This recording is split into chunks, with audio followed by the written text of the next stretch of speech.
So unjust, children, you don't know who to trust. Your worst enemy could be your best friend, and your best friend, your worst enemy. If that cap fits, baby. Some will eat and vote with you. Vote with you. And something about some sister Biden and something about you. Talking about your mama. Good morning, people. Only your best friend in political parties and politicians know your secrets. The NSA. So only they could reveal it. Oh yeah, if the cap fits. If the cap fits. If we argued about racism, we ignored scarcity. If we argued about the Republicans and the Democrats and didn't focus government on artificial scarcity, planned obsolescence, and world hunger, we wouldn't be in this mess. Good morning, everybody. I'm listening to Bob. Hang on a little second. I don't know what that part is. Clap, clap, clap. Good morning. Anybody scared? I want to see some subscribers this morning. That makes me feel good. Some will hate you, pretending they love you now. Somebody's TV just went. Why are you having so much fun? Who's jobless? No one cares. They don't even care if you're jobless. And God will pass the words. Now I'm making up the words. I think there's a lot of information, and if the cap fits, baby, you got to wear it. Hang on, let me get ready. Ooh, if the cap fits, why don't you wear it? Don't be skirt. Don't be skirt. I know people skirt right now. Don't be skirt, people. Don't be skirt. Let me bring in VK. Don't be skirt, people. No reason to be skirt. We bought this cap. We went to the store. We bought this cap. We begged Mama to have this cap, and now we got the cap. Only real questions is what we gonna do next. What we gonna do? Why does that look like that? That doesn't look right. Oh, that definitely doesn't look right. Hang on. What happened to you? Why aren't you posting on Facebook? All right, hang on. Wait. What are VK comments? They changed something over here. How come I don't see the VK comments? They done changed something over here. Good morning, everybody. How's everybody doing? Hopefully y'all not scared. Don't be scared. We bought this cap. We told Mama we want this cap. Now we got the cap. Let me see if this, I don't know what's happening on VK. I do not, oh, that's yesterday's video, dummy. Oh, 98% monkey. I'm telling you, 98% monkey. 98% monkey. It's supposed to be live on VK. Are we live on VK? Let me see. VK. Now it's got a warning. Okay, so there's a little issue with the issue for the tissue. Where everybody at? They ran for the bunkers. Quarantine. Did y'all hear California got quarantined, shut down last night? People, we've earned this cap. We've earned this cap. We just gonna put it on. But we gonna be okay. We're gonna be okay. Remain calm, act human. Remain calm, act human. And I'm gonna say something to piss you off. We good from yesterday. We pissed off some of our folks. We all get pissed off each other. That's okay. We family. You're supposed to fight with family. You family. You're supposed to fight with family. You've been fighting with the Republican next door. Been fighting with the Democrat next door. Y'all been fighting. Oh, you not gonna fight now? You're not gonna fight now. Listen, quarantine might be good in many ways. It's not looking like it's gonna be good for everybody in every way. They down at the gun store. It's a line at somebody sent me a picture yesterday. They got a line at the gun store. Hey, you don't feed people, they gonna eat. They gonna eat. So National Guard's coming out. Is anybody seeing them big trucks on the road? Is it just me? Is it my paranoia? Is anybody seeing 18-wheelers just a little bigger than that what they're supposed to be? Got them little tires under the back and they got multiple tires and they look like they're real heavy. You know them because every time they like come up to a stoplight, it's like, you know that sound effect when you know the truck is overloaded? The hell is in them trucks, man? Something in them trucks, hang on. I don't know what's happening. And a lot of people got theories. The only thing I'm gonna say is take your theory and put your theory somewhere. I mean, share it if you want. But you need to make sure you do what you're supposed to do. It's time to act human. Let the elite do whatever dumb thing they're doing around the world. All kind of things happen. Y'all done sent me so many theories, I don't even know what to do. And but we just don't know, people. We don't know. What we know is there are various groups of fighting. Q folks believe this, the other folks believe that. People who watch the TV believe this. You don't really have to worry about that stuff so much. I don't really see it's trying to go live on VK. That's the problem with VK, is it's not here. Don't worry, I'm still working on something. If the power and the lights and all of that stay on and the internet, I'm gonna have another solution for doing live streaming. But for right now, this is where we're at. Yeah, so no, I'm in terms of Facebook, yeah, I'm done. I know, well, I'm done from a posting regularly perspective. It's time to make sure we're all on the correct lists. I've been on a few lists I probably don't want to be on no more. So just think about it from that perspective. I had a friend in Homeland Security said we're all on a list, especially us. We're all on the list. What you need to do is you need to make sure you're not on the wrong list. And right now, I mean, y'all know me. I'm like, stop the government! Stop! Not right now, I ain't. Not, that's not the fight we're in right now. We were in a freedom fight when we had a chance to change the government. Now we don't have a chance. Now we're not fighting for freedom. You don't fight for freedom when you don't have a say. You have no say in what's happening right now. We had a choice, we had a chance, and we decided to keep a worldwide cult that runs the whole world, that's farmed us all into these little nations, easy controllable, cattle-like, pig pen nations. Okay, this is just where we are right now. We are a slave, we're on lockdown. They got the military, the police state, all the acronym agencies, they know everything. They got the guns, the weapons, the bombs. You got this group fighting for that, and that group fighting for that, and the local group fighting for water, and the other people got the toilet paper currency going. Can't be concerned with that. Let everybody do their fighting. It's time for you to be human. You take care of you, take care of your own, make sure you take care of your neighbors. Plant every seed you got, hunker down and get ready. Hopefully, in 3 or 4 weeks, we'll be laughing at this. We'll sit back and like, that was our paranoia. We were so nuts. Oh my God, I can't believe we believed all that, but that's probably not the likely scenario. Good morning, everybody. Don't worry about the theories. Don't worry about it. It's out of our hands. When you are in a slave plantation of a human farming system and you are on lockdown, your goal is to not die. Okay, now is the time to actually pay attention to some parts of government. I know people not gonna like it, but I'm always gonna tell you how I see it. I'm gonna tell you how I see it. I'm gonna tell you what we need to be focused on. At this point in time, you need to get focused on local government. They're gonna tell you things that's gonna keep you from dying. And maybe one day they might tell you something to get you killed. But in the meantime, you need to know what's going on. Look at this right here. The cap fits, you got, if the cap fits, put that monkey on. We bought this. We could have changed the world. We could have took care of everybody. We could have fed all those people down there at the gun store. We decided not to. I put the monkey right there with the hat. It's time to act human. I think that might be Corona in his hand. If I'm not mistaken, I could start a crazy conspiracy theory about that, but I'm not going to do that. Good morning, everybody. Good morning. Good morning. Oh, turn the music up. How's everybody doing this morning? What's happening in your neck of the woods? My neck of the woods, not much.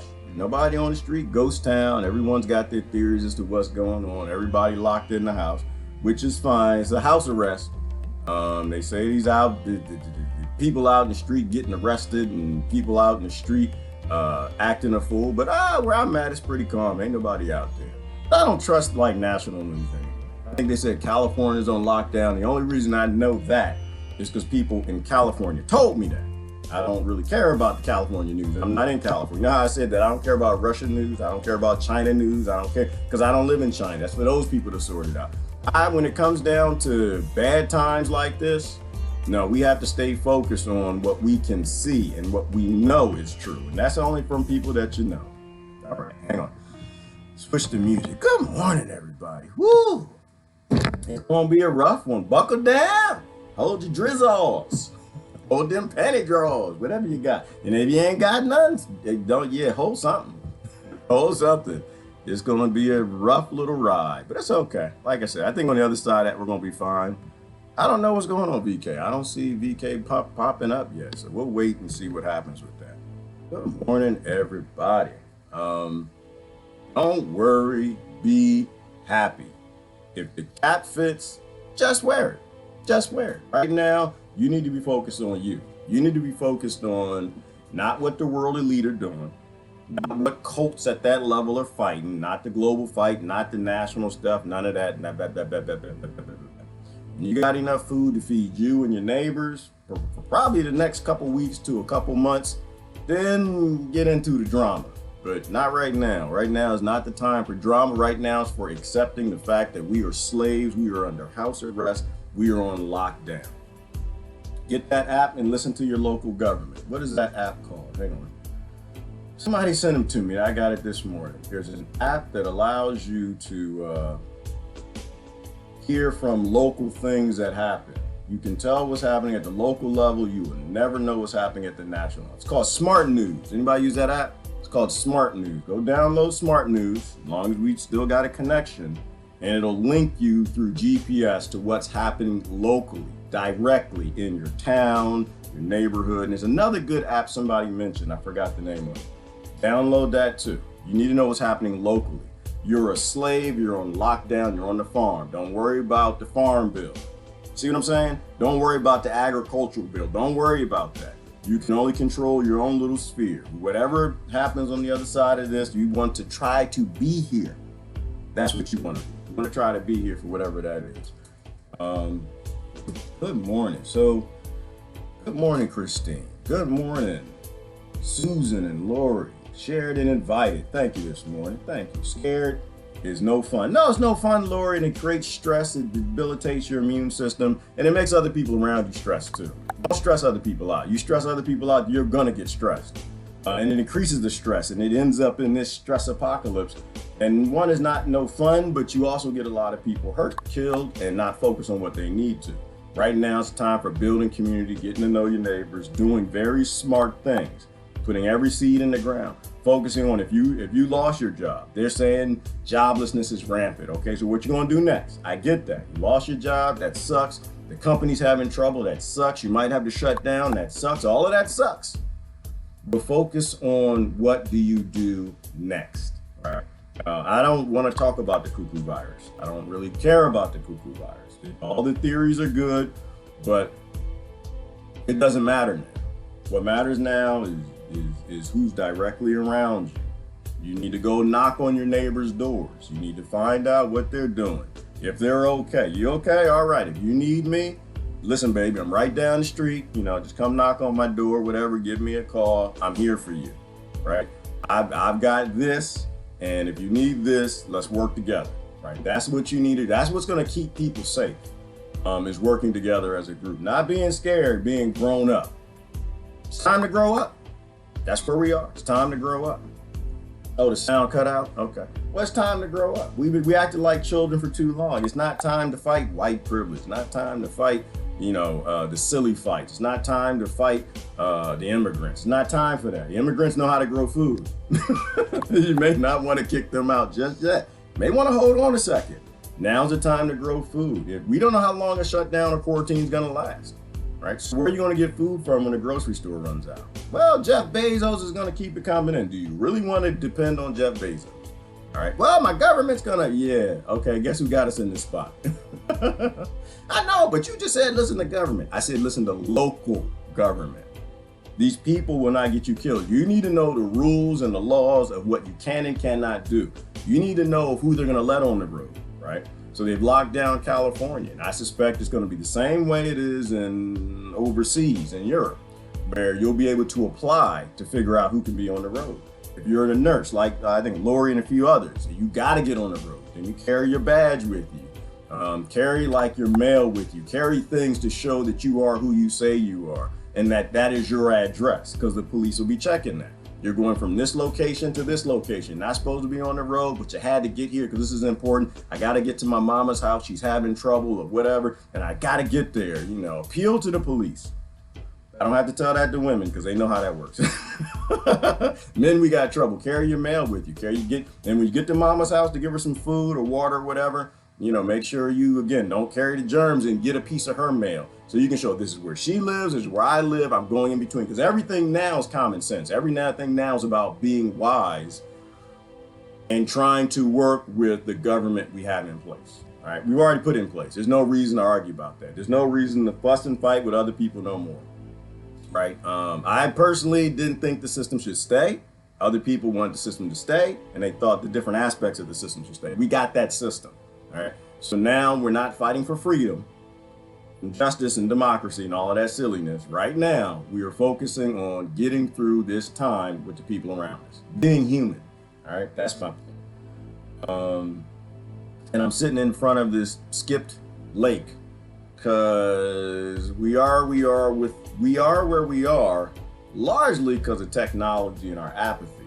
But I like this picture here. I think Sister Peg sent me something. It was someone who had a theory, which makes some sense. I'm not sure if it's all true, but it makes some sense that, we are wave energy, and which we are, and all the electronics are wave energy, which they are, and every wave impacts the stillness of the water. Water was still until technology, or until we started pumping waves out there.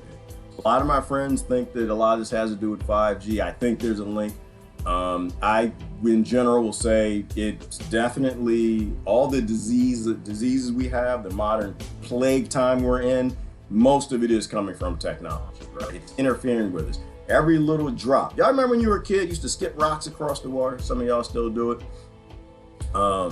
Every drop of technology is affecting you. Every wave that's coming across your body. And so we're now having to deal, and we gotta let the water settle, right?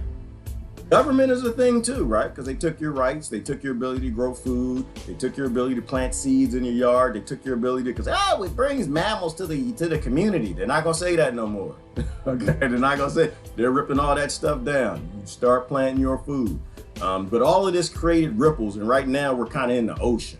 So we're not in the human race isn't in still pond and Eden anymore. We're in this vast ocean of moving waters of laws and legislation and technology and ignorance and apathy and authority, and you can't do nothing about that. You just have to be at peace. Gotta be at peace. The waters were still. You gotta let them still. You see what I'm saying? That's my point. That's my analogy there. Where it's radar, EMF, 4G, 5G, 1G, 2G, radio waves, sub transmissions, your Wi-Fi, all of that, pesticides. It's just rocky right now. Things got to settle on all levels. On all levels. Good morning, Gigi. Good morning. I thought I logged into VK. How to find out? Oh, how do you find someone there? Oh, Christine, you have to go to the find button, find friends. I've never gotten the import function to work. You hit that, you're supposed to import them from Facebook. I'm trying to pull my friends over, find the ones that are over there from the other platforms, because I'm just using that as a means of staying in contact with people and maybe some strategic posting. But now is not a time to have issues with government. Now's a time to, for the most part, shut up. Time to shut up, because we don't know what's happening, and now we're completely not going to know what's happening. They're locking everything down. They're going to be deleting videos en masse, and it looks like they're shutting down various things. So I think that whole, are they taking out shadow banning and releasing things to be free? I don't think that's really what's happening. I think they're pulling people in. Oh, I just got my pop-up. U.S. tax filling something. I don't know. I didn't read all of it. My local news. That's a great app. I like that. Know what's happening locally. You need to know if they're coming through your town to do something. But they are going to control the narrative. You're going to be locked in your house for the most part, or in your yard, and they're going to control all the information that goes down. And that's just historical. It's what they need to do. They need to control what you're doing. You got to accept that control. We put these chains on. We got that cap. It doesn't really fit, but we cried to mama, we want this cap. He's at the stove. Mama said, you sure you want that cap? Said, Mama, I want democracy. You sure you want that cap? Mama, I want Democrats. You sure you want that cap? Mama, I want Obama. You sure you want that? Mama, I want Bush. Are you sure you really want that cap? You want that technology? You want that? That's what you want? I want that cap. All right, Mama, buy the cap. What happens? You gotta wear it. So that's where the situation we're in. Don't start, I won't wear the cap. I don't like it. It doesn't fit. It doesn't fit. You don't have a choice. You fought to get the cap. You got it. We got to wear it. Just live with it. We'll get to the other side. We'll get to take the cap off. But right now is a time for calm, common sense, think strategy, listen to what's happening on a local level, act like you're a human being. Understand that other people will feed off of your excitement or your fear. And be smart. Be smart. Remember the lessons your grandmother told you, your grandfather told you. Bad boy, what you gonna do when they come for you? Lori, you're gonna listen. You're gonna listen. You're gonna listen.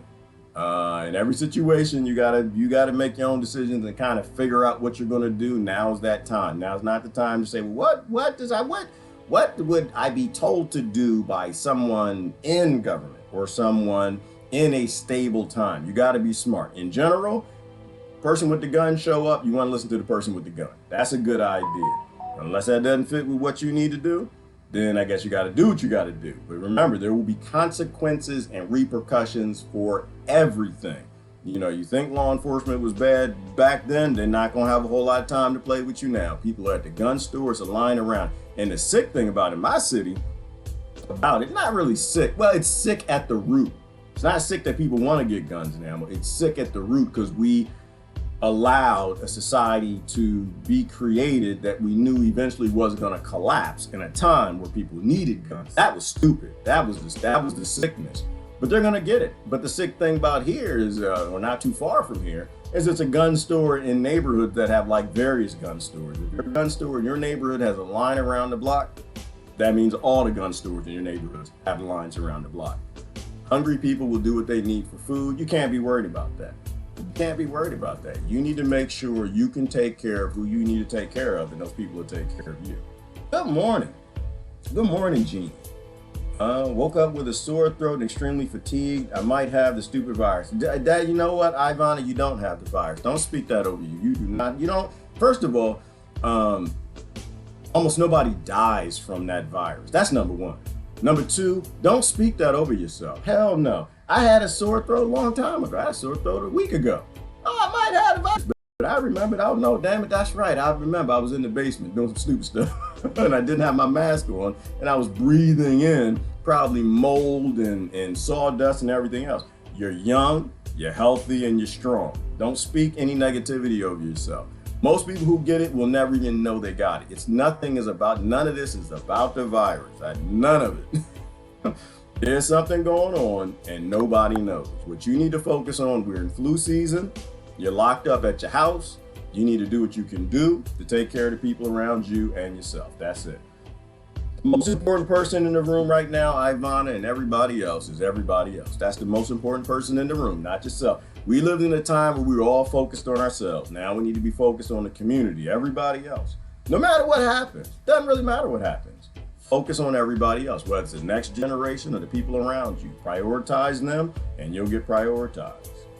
If there were no arguments, there would be little reason to speak. Love needs words. It absolutely does, Lori. And there's no more hate speech. That's the thing. Nobody's crying about hate speech no more.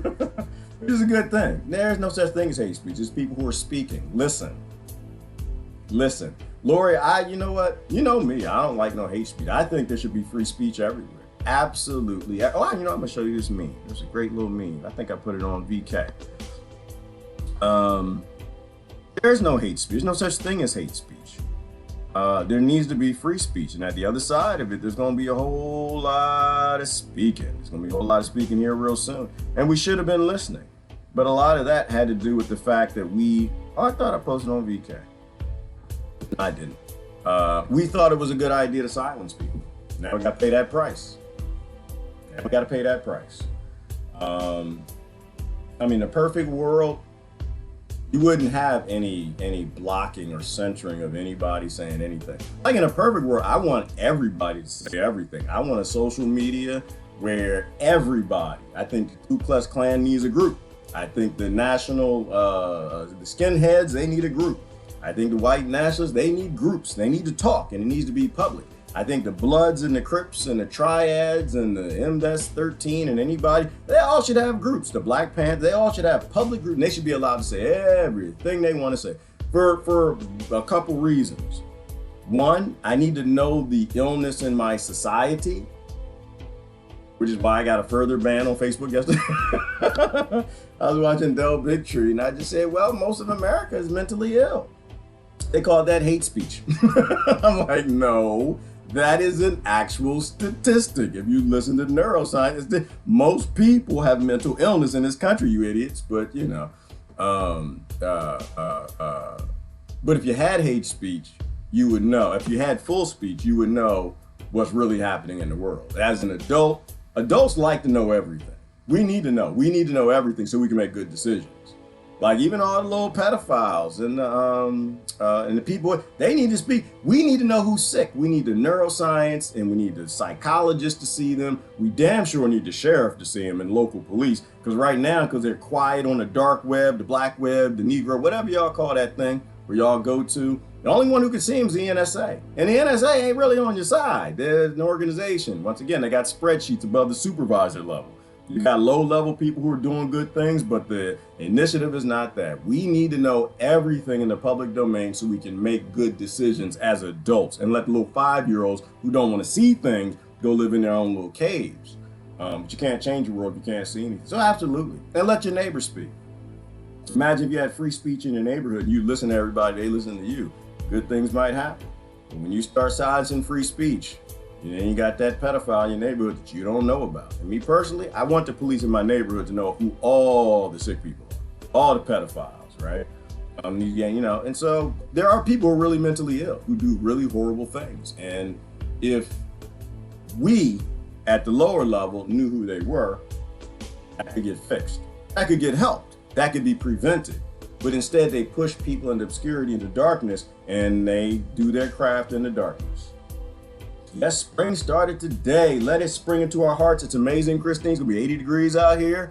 Oh, I'm bringing my plants out. Now, I think it's supposed to get down to 30 tomorrow night, so I have to bring some of them in. But I got all my seed trays. I'm taking them out because we got a lot of people to feed. You are strong and healthy. I believe you will get well fast, whatever buggy you are fighting. And that's all it is, Lori. Just and you know, speak truth to power. Right. Speak truth to placebo effect. Speak truth to it. It's not a thing. Your body's going to fight it. Make yourself a smoothie. Get us all the leafy deep greens in there you can and eat it. I was actually at the grocery store last night. I was going to get me some more lettuce and I decided, no, I don't want to get the big packs of organic lettuce. I think what I'm going to get is a hydroponic lettuce. And the reason why? Well, hydroponic lettuce has roots. If you go to the grocery store, you might want to prioritize on things you can grow now and regrow, things you can harvest from. And laugh at yourself and laugh at, you know, if once again in 3 weeks they lift it and everything's fine. But you got to be prepared. The good thing about a hydroponic lettuce is you can keep growing it. Don't eat all of it. Don't be silly. You know, get yourself a little bowl or something that holds water. If you don't have an aquaponic system, I got aquaponic systems everywhere I go.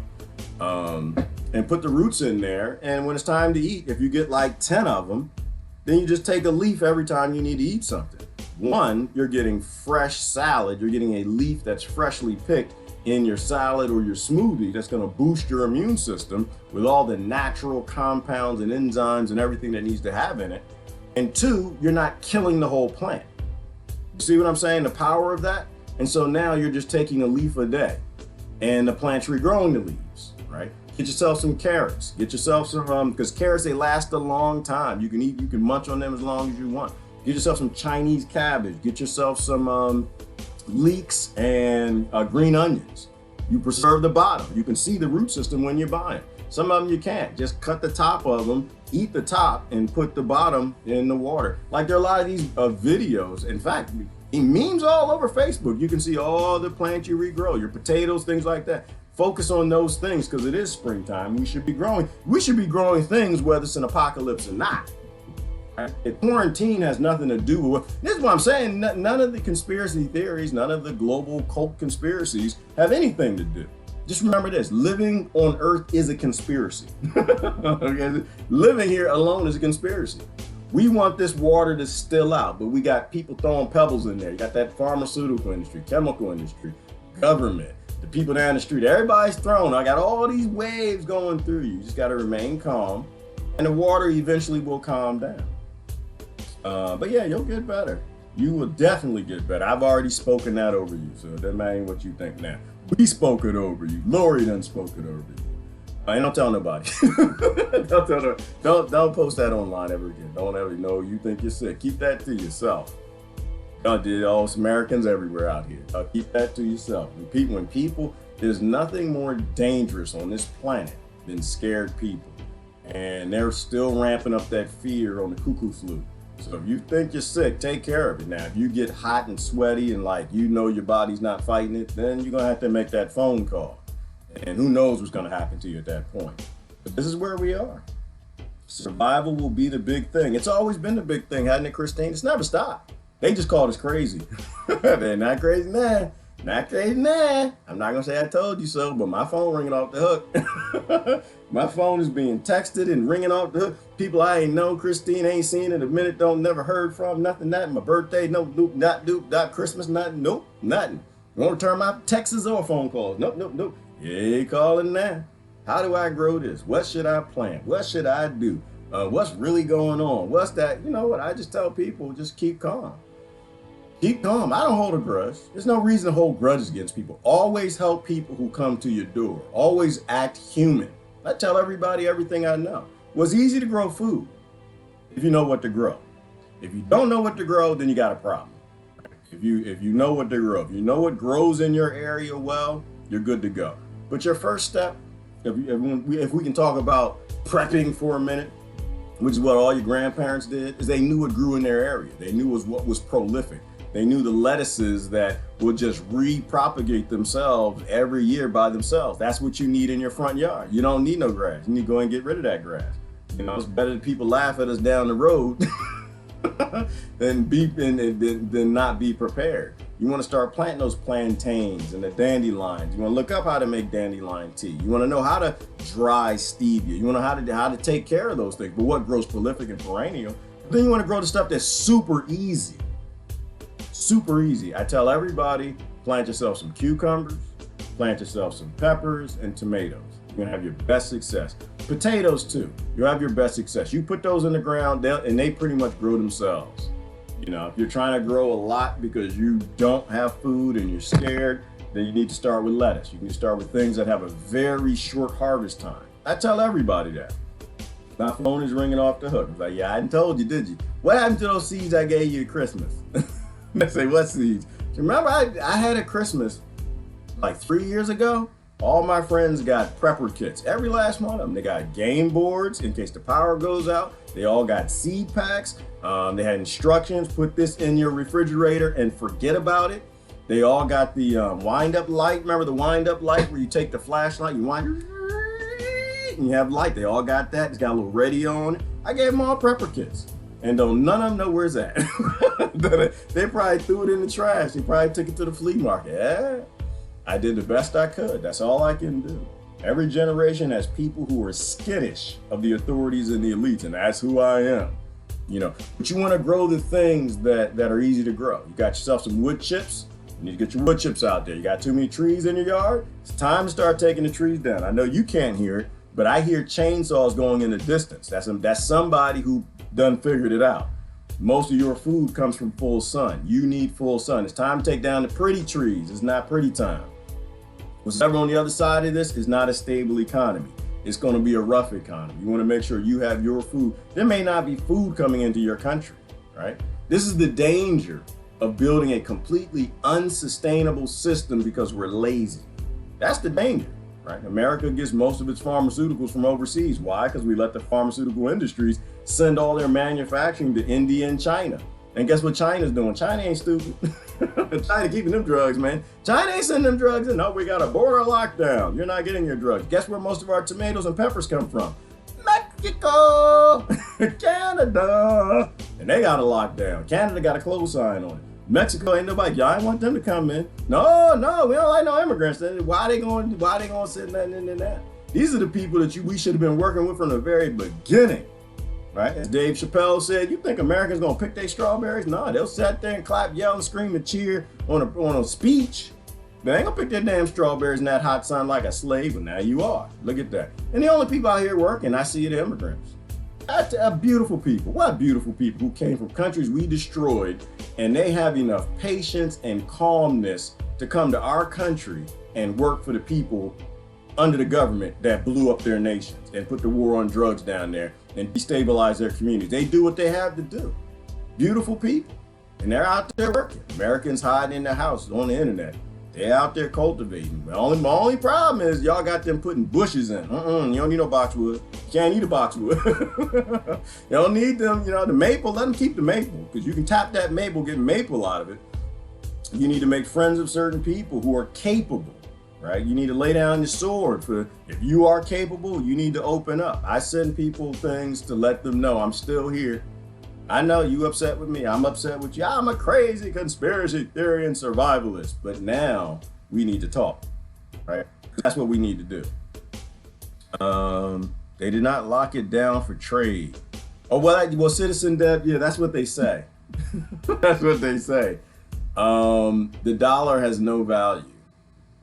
And I think that's the power of knowing what kind of makes some sense of what might be going on. That's the only thing, is when you know that we were already in a currency collapse situation, they don't want dollars anymore. They don't need it. They can go to Saudi Arabia for their oil. They can go to the Middle East. They don't have to get the petrodollar. They don't have to come to America to get the dollars to buy that, because the currency's being collapsed and it's probably going to get replaced with a digital currency.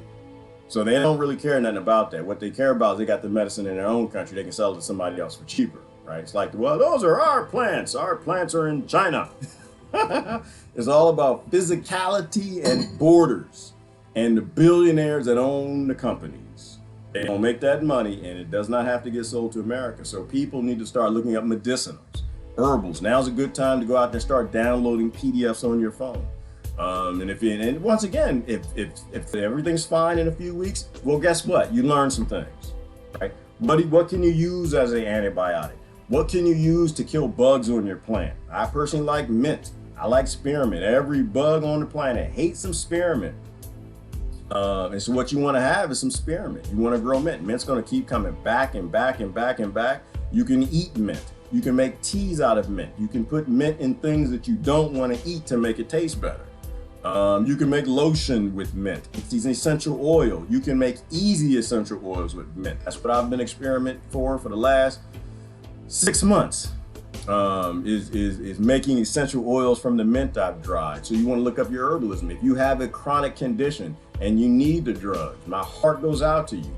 You need to start calling, if not looking at the naturopaths, Facebook pages, web pages before things go down, and find out what you can do, right? We have I think, and I guess I can't say it on Facebook because you have to be a child to actually be there. You got to talk like a child. You can't say things like, well, most Americans are on statin drugs, right? They got high blood pressure. Well, guess what? You need to go spend time on,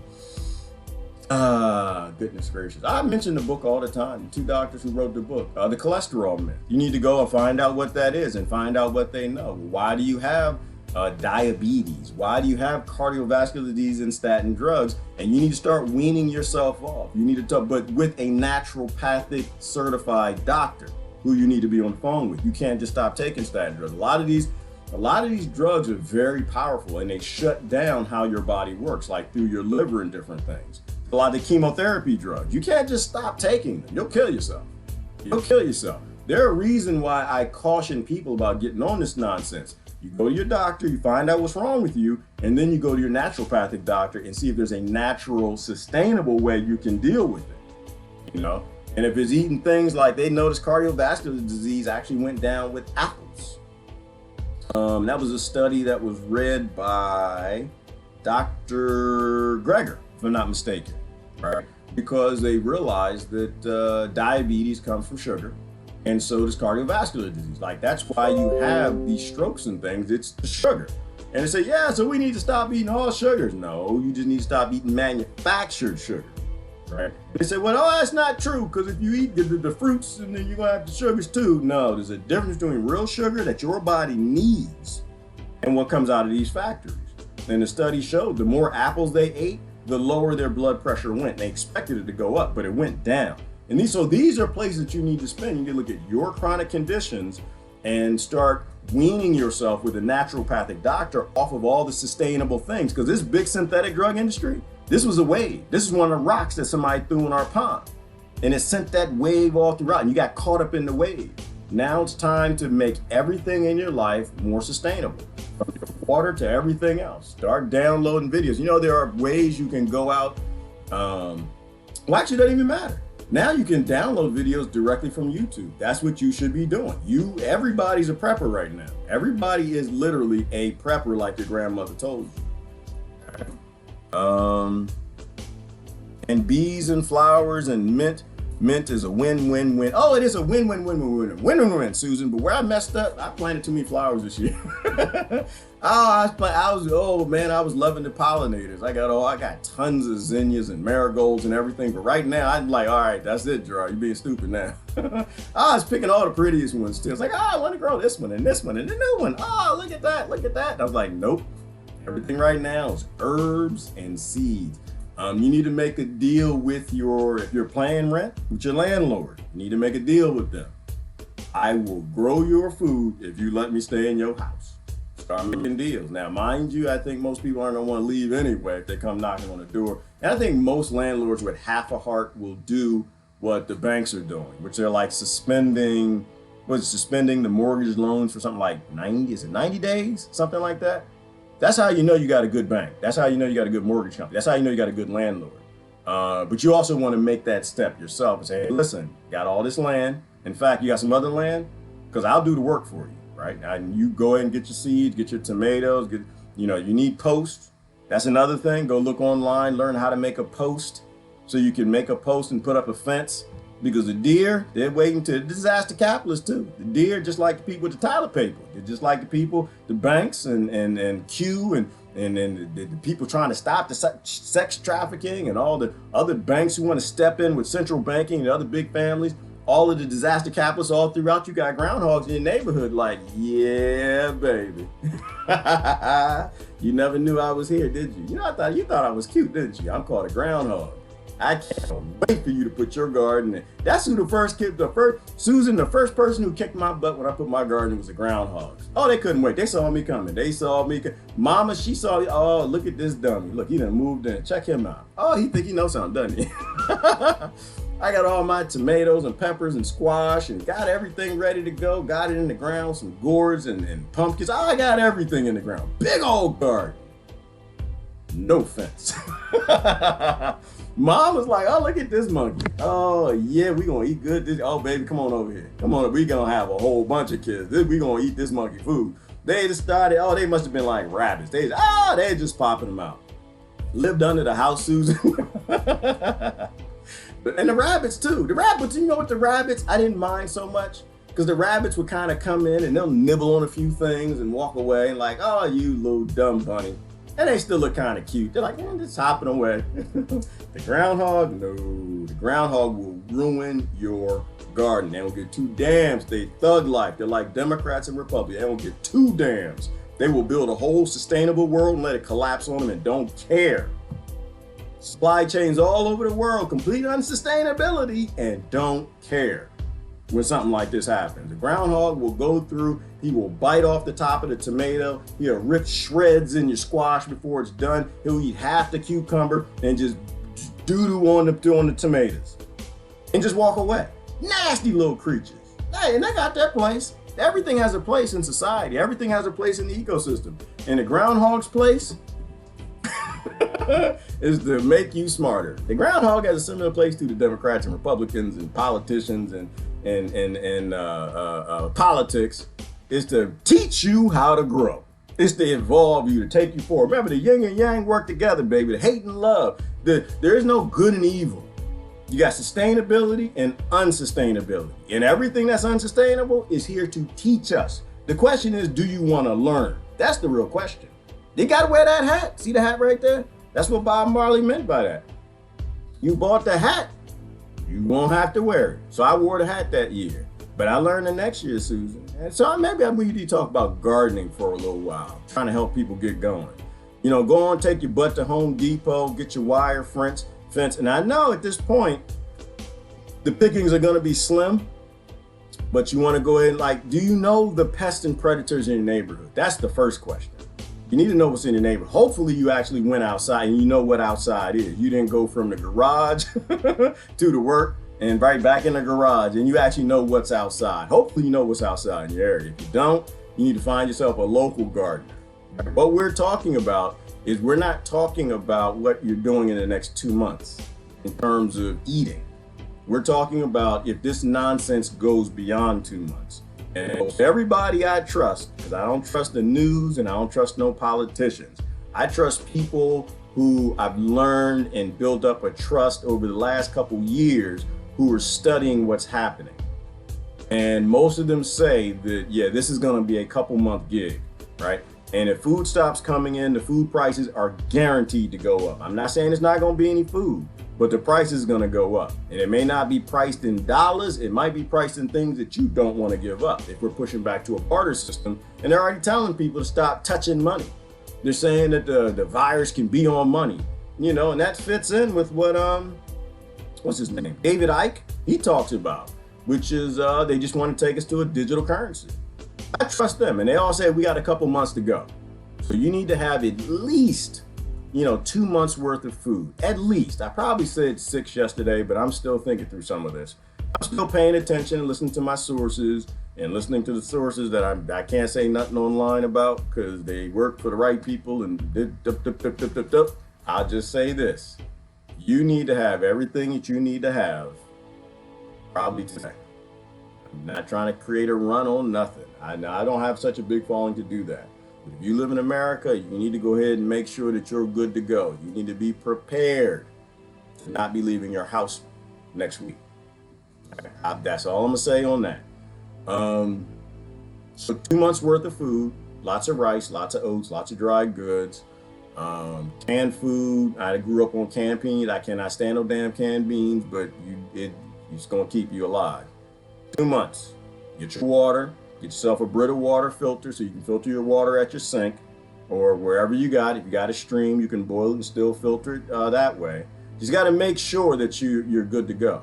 If you know what's in your neighborhood, then you can defend against it. If you don't know, you can post it here. Most of my friends are gardeners. Some of them are survivalists. You can go talk to somebody in the neighborhood. Now while you can still drive, might be a good idea to go drive around your neighborhood and see who already has a garden going in. You know who they are. They're the people like me that the township just hate. They're out there right now tilling the ground. They ain't putting no grass in. They're not putting in, things they can't eat. They're tilling the ground. You can go look at their beds and see who has beds that are planted. They're not the little cute bed where you plant flowers and roses, but like a portion of their backyard. You can tell who they are by the fences. If they got fences that are like 6 feet or higher, then a lot of times the wire ones, then they probably have a garden back there. And go knock on their door. Say, hey, I'm Mr. Johnson from down the street. I'm gonna be honest with you. I'm a little concerned about today and what's going on. I think I need to put a garden in. Do you know anything about what we can grow here? And you'll be surprised what'll happen.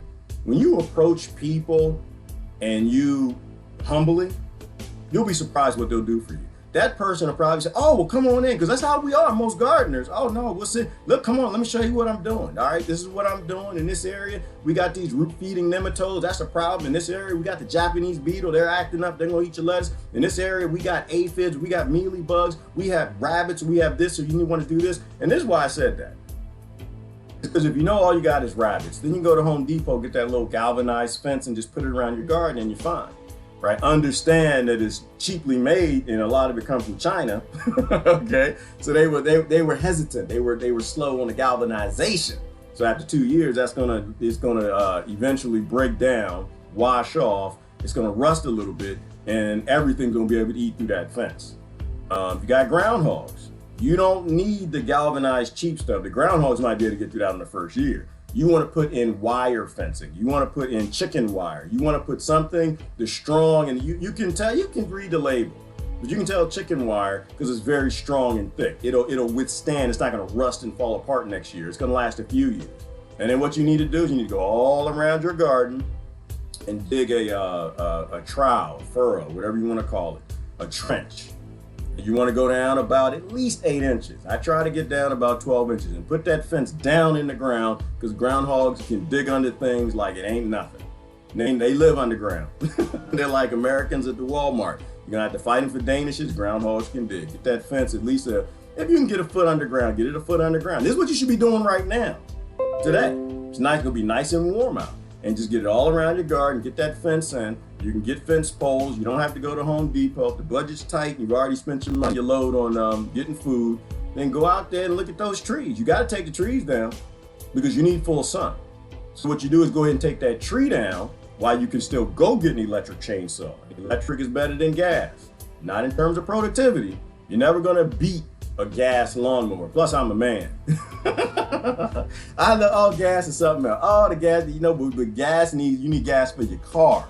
You don't need gas. You might need gas for a generator, but you don't need no gas for no chainsaw. A electric chainsaw, like all your tools should be electric. Why? Because you can charge them on a solar panel.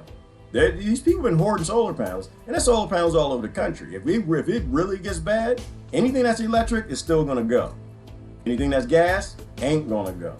All right, electric go, gas no go. So get yourself an electric chainsaw and start taking those trees down.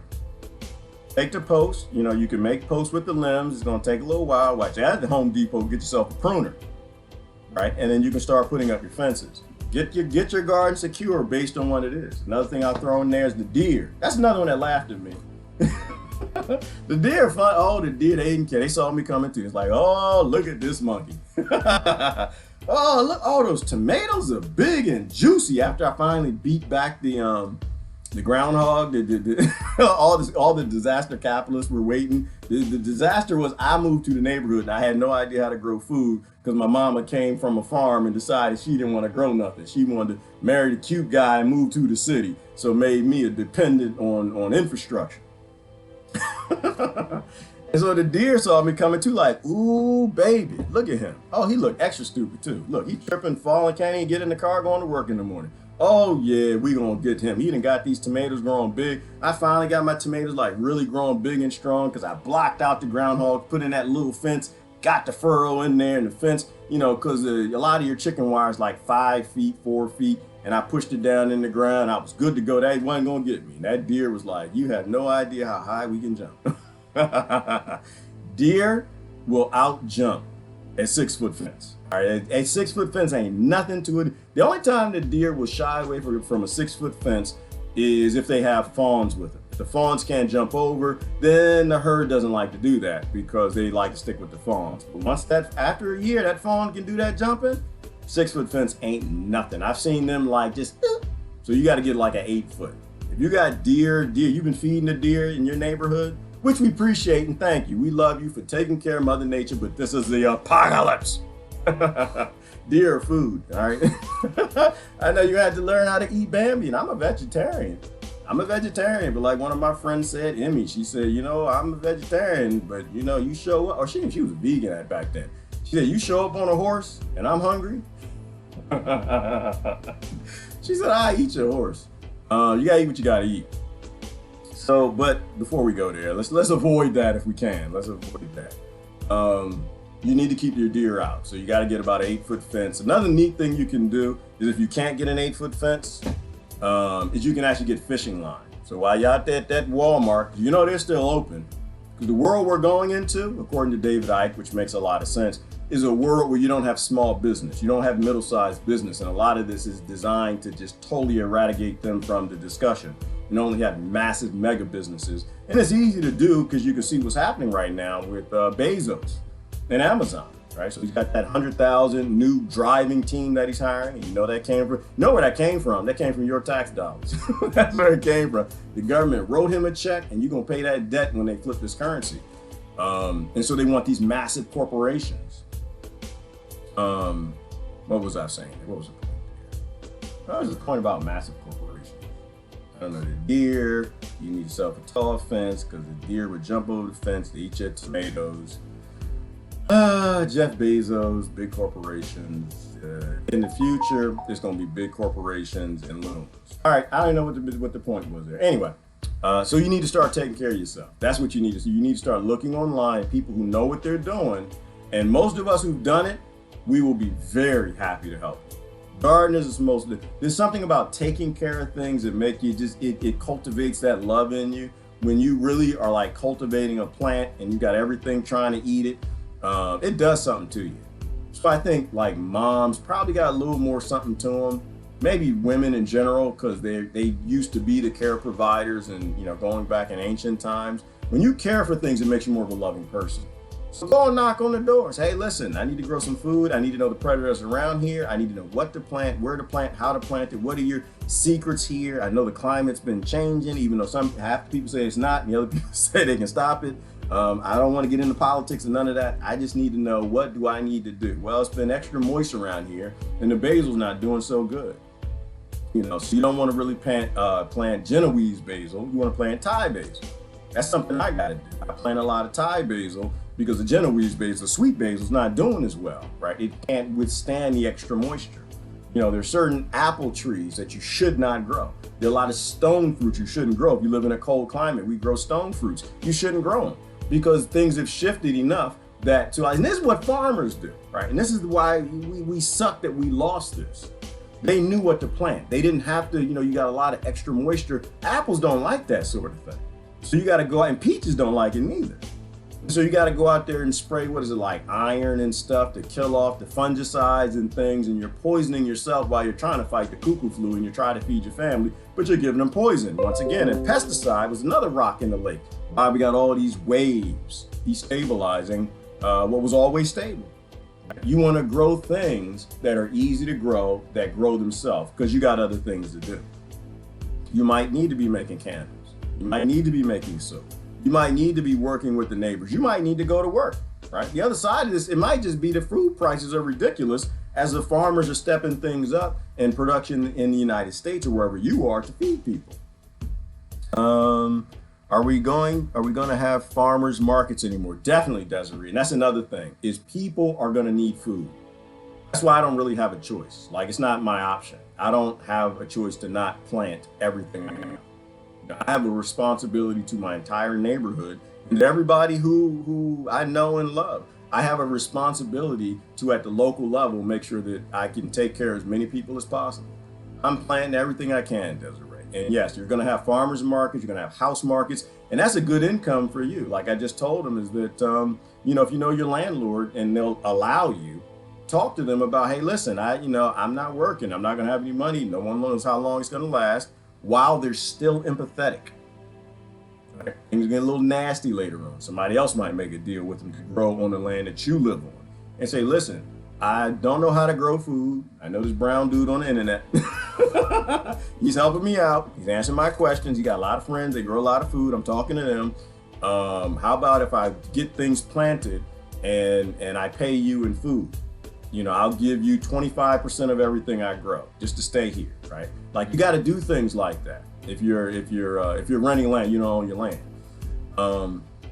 So there will be farmers markets, and that's a great way to make money. And it might be that, somebody else has chickens, but they don't have a lot of land. You need some eggs, now you got the cucumbers because they're easy to grow, and you're trading them baskets of cucumbers for chicken eggs, right? This is how communities were always built. So yeah, I think you'll have big farmers markets, probably not initially. I think initially you'll have kids on the sidewalk selling lemonade and everything that they made illegal. And wasn't that another drop in the pond? That was another wave that destabilized the wave energy. Are you getting that analogy?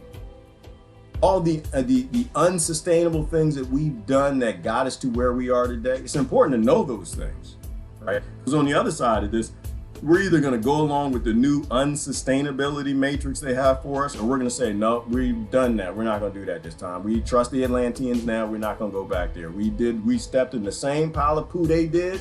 We're not going to do it again. I think initially you won't have big farmers markets. I think when things calm down, if things don't ever get excited, I don't personally think they're going to get too bad. I think in areas where we've already starved people, yeah, it's going to be a little hairy, because they are getting those guns and hungry people got to eat. But the more people you feed, the less you're going to have that. And that's something we can't trust government for. So I think when things kind of get calm a little bit, most people the first 2 months are going to be eating their food. If it goes further beyond that, people like myself, Susan, Christine, Lori, these people I know who do a lot of gardening, planting. Desiree got her garden going, posting online. Appreciate that. See, now it makes sense now. Now it makes sense to a lot of people, and they appreciate their friends who at least started stepping up what our ancestors all knew how to do that we forgot how to do. So now you can talk to Desiree about how to grow things. She got that greenhouse she's growing in. What we can't take care of locally, yeah, we'll start sending supply trucks to cities or other places we can. The farmers who are out there, they got that corn growing. Farmers ain't stupid. They were blocked into corrupt mortgages through these growing with these big corporations being forced to grow soybeans and GMO and corn. Well, it was all government subsidized. That day is over. That's done, right? So you got the smart farmers now who are like paying attention. See, farmers, y'all saying, how's the saying going? Oh, dumb on the farm? Yeah, okay. Might be dumb to an education system, but not to like paying attention. Farmers are fantastic at like looking forward. What do I need to be planting? That's all they focus on. What do I need to plant this year for what's going on? All right. And so looking forward, the Farmer's Almanac, that's where that came from. They're looking forward and they're saying, you know what? We're not going to need corn, not GMO corn. Why? Because the pesticide trucks ain't gonna be running. We ain't gonna have that. I need to start growing food again. So don't worry about it. Like help is on the way. It's not coming on television. It's coming from people who know and are looking forward and they're doing what they're supposed to do. So yeah, I think you're gonna have farmers markets, but that's gonna be later. Initially, I don't think anybody's gonna get on. One, they're not gonna let nobody on the road. It'll be local in the community. But eventually, yeah, you will have farmers markets, and I think everything will come back. But a great way to make money is to grow food and just focus on one thing if it's scary to you. If it's scary to you, just focus on one thing. Just go study how to grow one thing, green peppers, and just focus on that.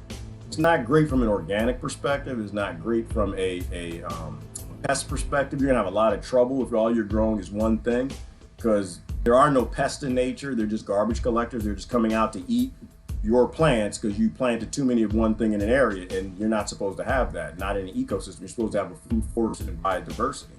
But if that's what you need to do, then do that. And then go watch every video you can on growing peppers and become an expert at that, then step it up. We won't have farmers markets this spring due to the quarantine. Right, yeah, thank God. There you go, Ivan. There you go, confirmation. Survival is a thing. Christine said survival is a thing. Survival as a community, not survival as a doomsday prepper.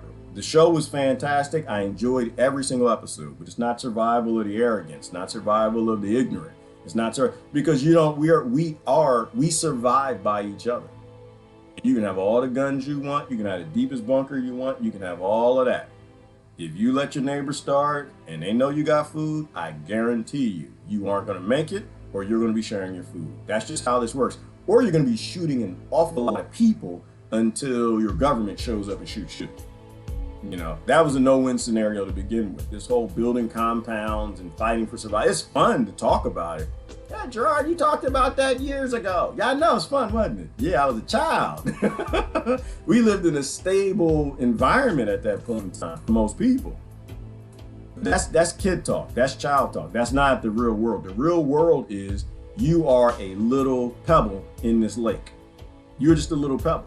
And if the lake is unstable, you're going to get washed downriver with everybody else, no matter how much you prep. Because you have global disaster capitalism happening right now, from the global level on down.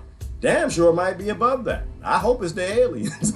I hope it's the aliens that's behind all of this. But you can't focus on that level because we don't live on that level. We live on this level. All right, so everything is community right now. I'm seeing a lot of double stack box cars and trains running through Pittsburgh. Unusual from the singles. I always notice the trains.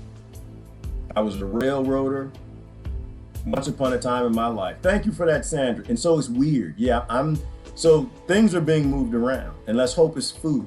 Let's hope our government that we've already put in place that we can all stop arguing about does the right thing.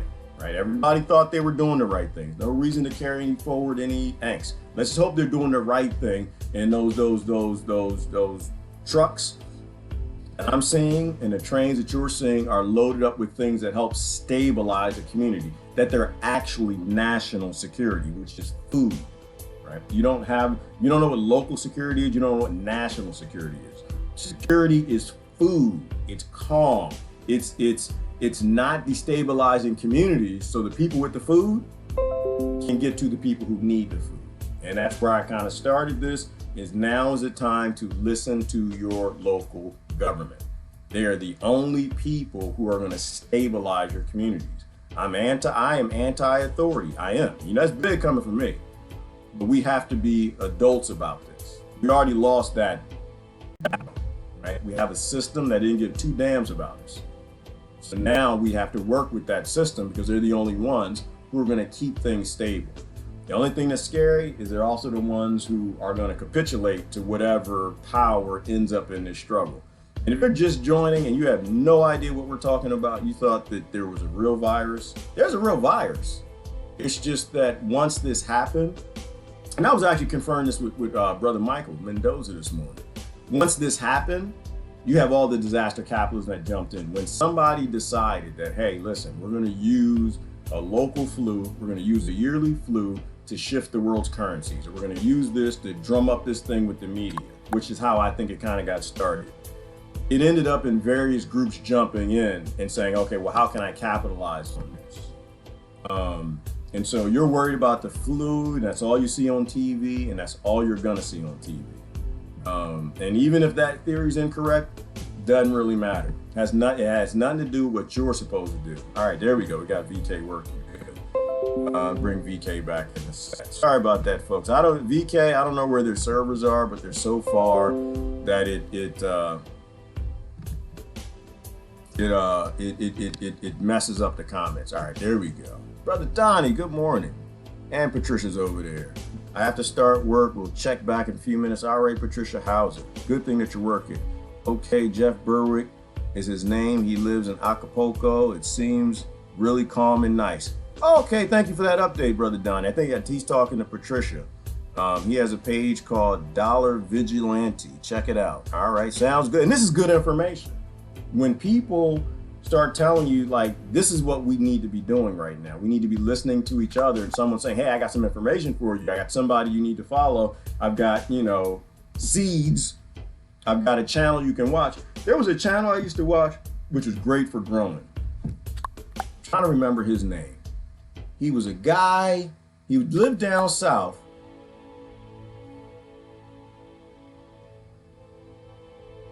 And he took care of a trailer park. Somebody might know. He was pretty big for a while. He did lots of videos. Then he got married. Then I think he fell off.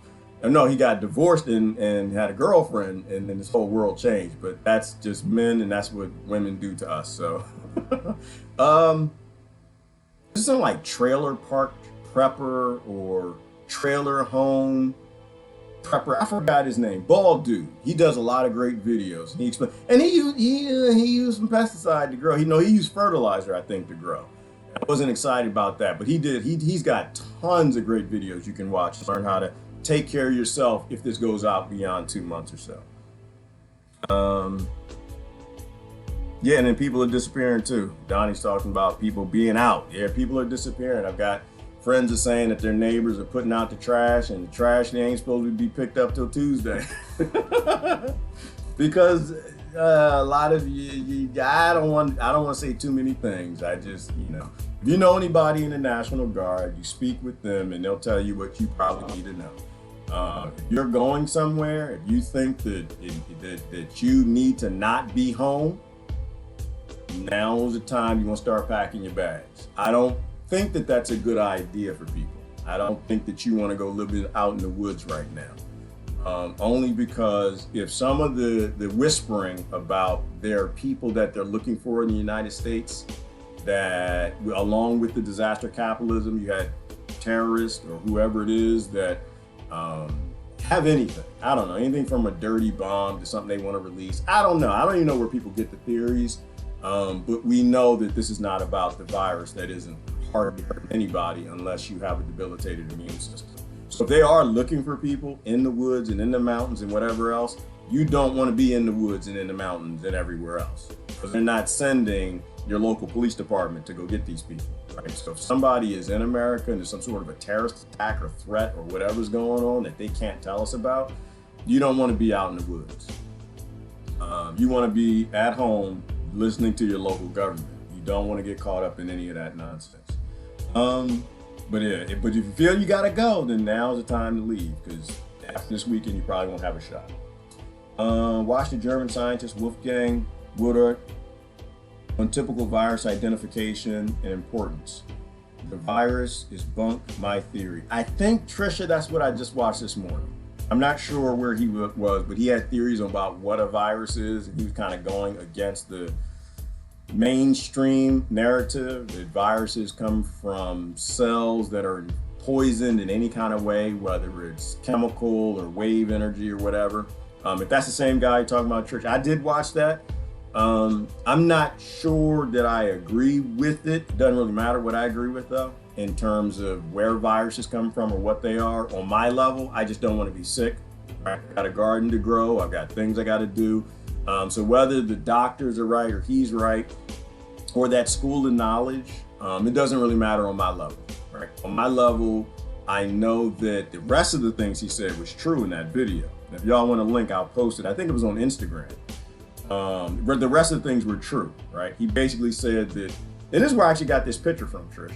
He was talking about wave energy, and we are wave energy, and he went through all the technologies from EMF to radar and all the 5Gs and Wi-Fi through the world wars. And I think there are links to the different pandemics and using these various technologies. Then it kind of just gave me the analogy that, well, we're a still pond. We used to be a still pond before invasive technology. And every single one of those technologies was a pebble thrown in the lake, right? And that created a wave across the lake, and we are wave energy. So all of them affect us. A lot of theories as to how and why, and at this point in time, none of that really matters to me. What matters to me is we focus on the level we're at. We're not at the level where anyone tells us anything at that point. You eat healthy, you get less, you have less disease. You have less technology around you, you have less disease. Couldn't get my car fixed at the garage is closed. And that's the other part of it, Christine, is they're shutting everything down, and we're about to find out, unfortunately, what happens when you shut a society down. There seems to be a wide range of closures and lockdowns across the states. There is, Rebecca, because it's a process of locking things down. Like, they didn't do one big boom. It's almost like letting you know what's going on. It's where we're going. It reminds me of, did you guys hear about the senator? There was a senator, he pulled 1 point something million of stocks back in February, I think it was. He was a Republican, which doesn't matter. And I found that to be interesting. Great article. I forgot his name. You know what? I might still have it up here, unless one of y'all knows it. He pulled like 1 million something out of stocks back in February, and they're saying that he knows it. And I think this was on ABC or CBS. And this kind of fills in with the whole point that, the world is a cult. The world is run by a cult. And these people knew that this was coming, or the people in government knew it was coming. And he was the intelligence? He was the head in some intelligence department or something. So he had a job where he would know if this was going to be a global pandemic or something, or if that was being planned or whatever. And he took out specifically from travel stocks, like he knew that borders were going to be shut down. I find that highly interesting. People are like, yeah, he's a criminal. And I think, well, it could be that. Or, he could be low in the cult, or he could just be someone who's trying to let people know ahead of time. Because at that level, which is what they talked about in the article, let me see if I got it. What they talked about was when you're at that level, any investment or significant buying or selling of stock at that level is always captured, right? And I guess for insider trading with the SEC, they want to know if people are doing that. And so he did it, and he knew it would get caught, but he did it anyway. He knew he'd get caught, but he did it anyway. And I think maybe he could have been an inside whistleblower who was just kind of trying to tell people, hey, listen, bad things are coming. I'm selling my stock. There could be all kind of things going on. We just simply don't know. What was his name? I thought I posted out on Instagram. Don't tell me they deleted it. All right, no, here it goes right here. where's my screen? Let me show it to you. We don't know what's going on. We have no idea. North Carolina, that's his name right here. North Carolina Senator Richard Burr sold off stock ahead of the coronavirus spread, reports. Burr sold 1.6 million in stock in key industries in mid-February. So yeah, I mean, he could have been trying to warn people. Like that's how these people, the few people I know that are in that community, they're very secretive people. They're very wise people. He could be a very corrupt and dirty person. I don't really care. But it indicates how the matrix works, right? It lets you know that there are things that people know that they should know that they don't share with other people. And when the matrix has hiccups, you accept that, okay, that's how the world works. I really don't know what's going on, but I'm gonna go with that. And I'm gonna start doing at the local level what I need to do, because obviously at the upper levels of the matrix, they're not sharing that information. Practical advice indeed. Yeah, we gotta be practical nowadays, right now, Christine. My daughter is a mortician. She won't be out of work. Ooh. No, she will not be out of work, Citizen Deb. That is very true. And that's just the reality of life. Death is an organic part of life. Will people die in this? Of course people are going to die. There's no question about that. Suicide's going to go up. Problems are going to happen. Violence will break out. Right? We wanted to keep a society that kept poor people. We wanted to keep a society that kept starvation as a model. This is a post I made this morning. Right? You now see why we said you're out voting for a system model for artificial scarcity, keeping abundant resources and technologies from people, right? Yeah, people are bad things are gonna happen. That's why they're at the gun stores right now and there are lines around them. When you got starving people are gonna eat, and we decide to keep this system. So yeah, she's gonna be busy. Look at that, people calling. People want to know, which is good. People who weren't talking to you before are now talking to you. Now they're starting to see, well, yeah, maybe we did mess up the priority. Maybe we should have prioritized things that were important. Maybe racism wasn't that important. Maybe it doesn't really matter if people like you or not as an adult when you live in a world where people don't have food. Maybe it's okay that people don't like you for a little bit, and we should focus government on making sure they have food and we have a sustainable system. Maybe LGBTQ is not worth arguing about. Maybe it's not my business where somebody puts this, that, or the other. Maybe cannabis isn't such that big of a deal if at the core level we're allowing to keep a model that starves people through artificial scarcity and planned obsolescence, keeping technology and food from them, and it can collapse. Right? Supply chains can be shut down. And when that shuts down, it doesn't matter if you're LGBTQ, if you're black, you're white, you're Muslim, you're Christian, American or not. People are going to do what they got to do to eat when they run out of food, and people are running out of food, and that's why they're at these gun stores. Because some people know the other people have run out of food, and some people, I guarantee you, have already run out of food. I guarantee you. And so this is what we need to be doing right now. Right? We need to be wise. We need to accept what we were always taught. It's time to grow and prepare for the worst, and hope the worst doesn't come. That's an I told you so post. The time, what is it? The time for choosing the right government, or if governing is ever right, is over. Just hope they do the right thing. We've already chosen them. We as a collective, to me, I think we failed, but they got to make those shots. They got to call those shots. As for me and my intuition, because what my grandfather taught me, it's time to grow food. It's time to prepare. Ancient civilizations embraced death as a part of life and didn't fear it. I think our fear of death as a society keeps us easier to be controlled and at a survival instinct level. Definitely, Susan. And that applies to what we talked about before, this nonsense of keeping authority that waves over everybody, the fear of death and banks, mortgage. But right now, how it applies is You know, you're not going to live forever. So why don't you live doing the right thing? We did the wrong thing our entire life. I know I did. Now we have a time to be human. Let's be human. Ancient civilizations, blah, blah, blah, blah. So death is not a thing. Plus, I don't think you die anyway. You come back. You can't be fearful. And besides, anybody who wants to give you fear, somebody you should never probably listen to. Right? Which is why I'm saying listen to your local government now. Listen to your local government. Why? Because they're local.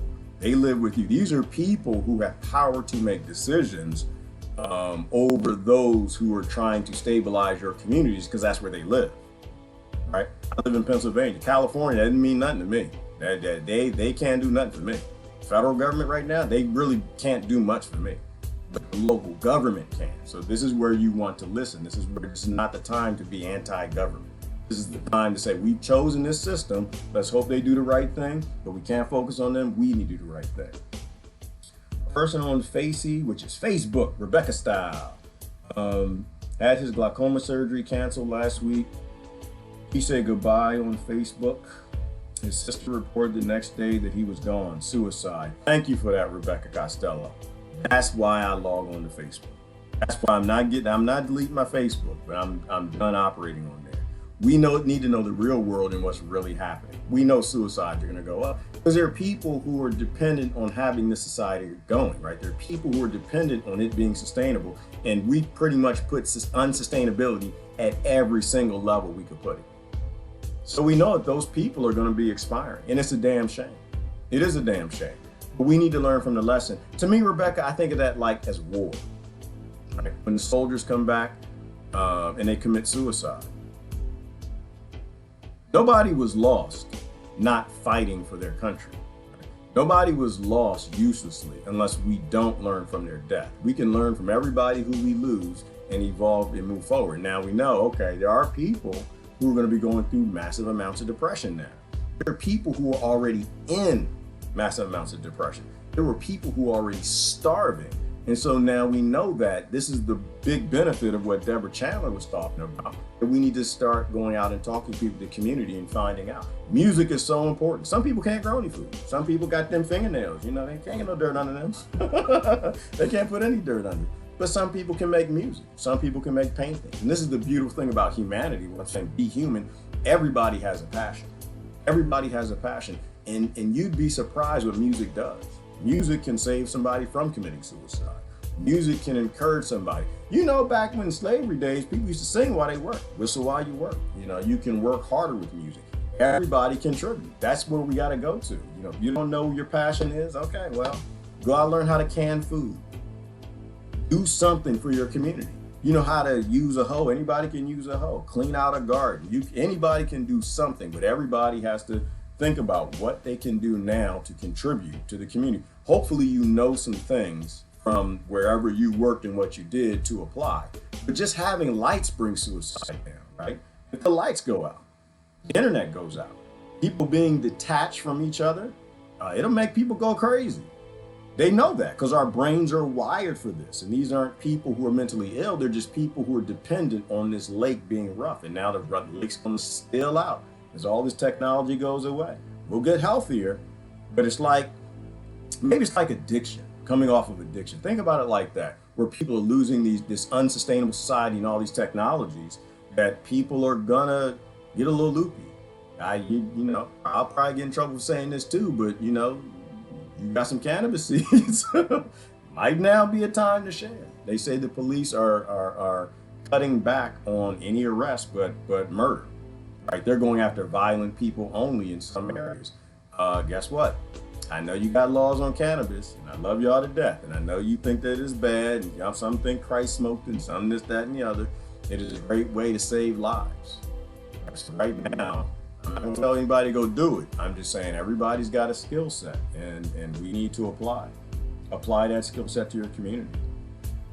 The fear of death is a sick thing. It is, Jonathan. You can't fear death. You cannot fear death. People don't die. On the other side of this, I think you just go back to a game lobby, brother, and back to the game lobby, you look, hey, look, I made it out. Whew. Jeez, oh my God, I can't believe I was there. That was sick. I don't know why I decided to go to America. I don't know why. Next time I'm going to Acapulco. But death is a natural part of life. It's not in how you die. Which is why I got that hashtag, Jonathan. We all gonna die. We all gonna die. It's not about how you die. It's about how you live. Are you living like a human?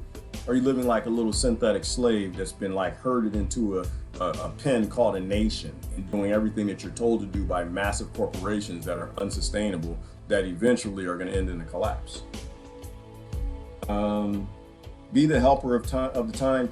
Be a helper in time of Christ. Absolutely, Lori. And nothing I want to say on that. The point I was making, I forgot about. We were talking about the big corporations and this view that they want a world where it's like, is it David Icke? He had a great video where he's talking about where they want a world where it's like the Hunger Games. You got a lot of big, massive corporations, no middle-sized, no small corporations. My point there was unsustainability, right? When you are dependent on a Jeff Bezos, you better hope Jeff Bezos ain't crazy. When you need him to deliver your food, you better hope that man is sane. When you need big corporations for your power and your water and your tomatoes and your peppers, because billionaires like money and billionaires like to become trillionaires. If you build a web of an unsustainable system all around the world, when it collapses, people die. And that's what we did. We built a completely unsustainable world, destroying small business, destroying mid-sized businesses, which are more sustainable, to create a big, massive, unsustainable monster. This is back when we used to talk about trade wars. Right? And you're like, oh no, we need to stop the trade wars. And I kept saying trade wars are good. Trade wars are good, tariffs are even better. They have a design and a purpose, and that purpose was to not create a global supply chain on infrastructure that a lot of us know was completely unsustainable. And the next time they try to rebuild it, it's going to be completely unsustainable again. There's always an asteroid, there's always a tsunami, there's always a currency collapse, there's always a civilization flip. And when that flips, if you're sustainable at the local level, if you're strong and you're buying your t-shirts and your underwear locally, you're going to have underwear. We're about to be in an underwear apocalypse, people. Most of your underwear come from China. What you want to do with no drawers? Oh my God, drawers. I need drawers. I ain't got no drawers on there. I'm ready for the apocalypse. I hate drawers. I'm sorry. I go commando most days. I don't even do that. But the point is, if you're buying local and supporting local, you got nothing to worry about. But when you want, thousandaires want to become millionaires. And how do they do that? They got to trade with other towns over, which are unsustainable. And our ancestors weren't that stupid. They were like, no, that come from Jackson. I don't want that. We live in Tupelo. It's got to be Tupelo. It got to say made in Tupelo on the draws. That's Jackson draws. Why in the world would I help people in Jackson? We got to play them in football next year, And so they knew these things. Right? And that's not tribalism, it's localism. Local economies are sustainable. Like what we're witnessing is what happened in Puerto Rico. Remember how nobody cared about Puerto Rico? I know a lot of countries, they got that face right now. Like right now, a lot of those countries, they got that face. Because when you create an unsustainable society, it's gonna collapse. And when it collapses, people die. We don't have to do that. We can be locally strong and locally sustainable. So absolutely, John's saying, don't fear death. But in times of crisis, and we have less crises, Lori, the more locally sustainable we are. Everyone gets to go to heaven, but not now. Christina, I believe that too. I think everybody goes to that dimension we call heaven. Hell is right here. Hell is what we got right now. I don't think hell exists. Hell is where we are, and we're keeping a crisis, unsustainable system going.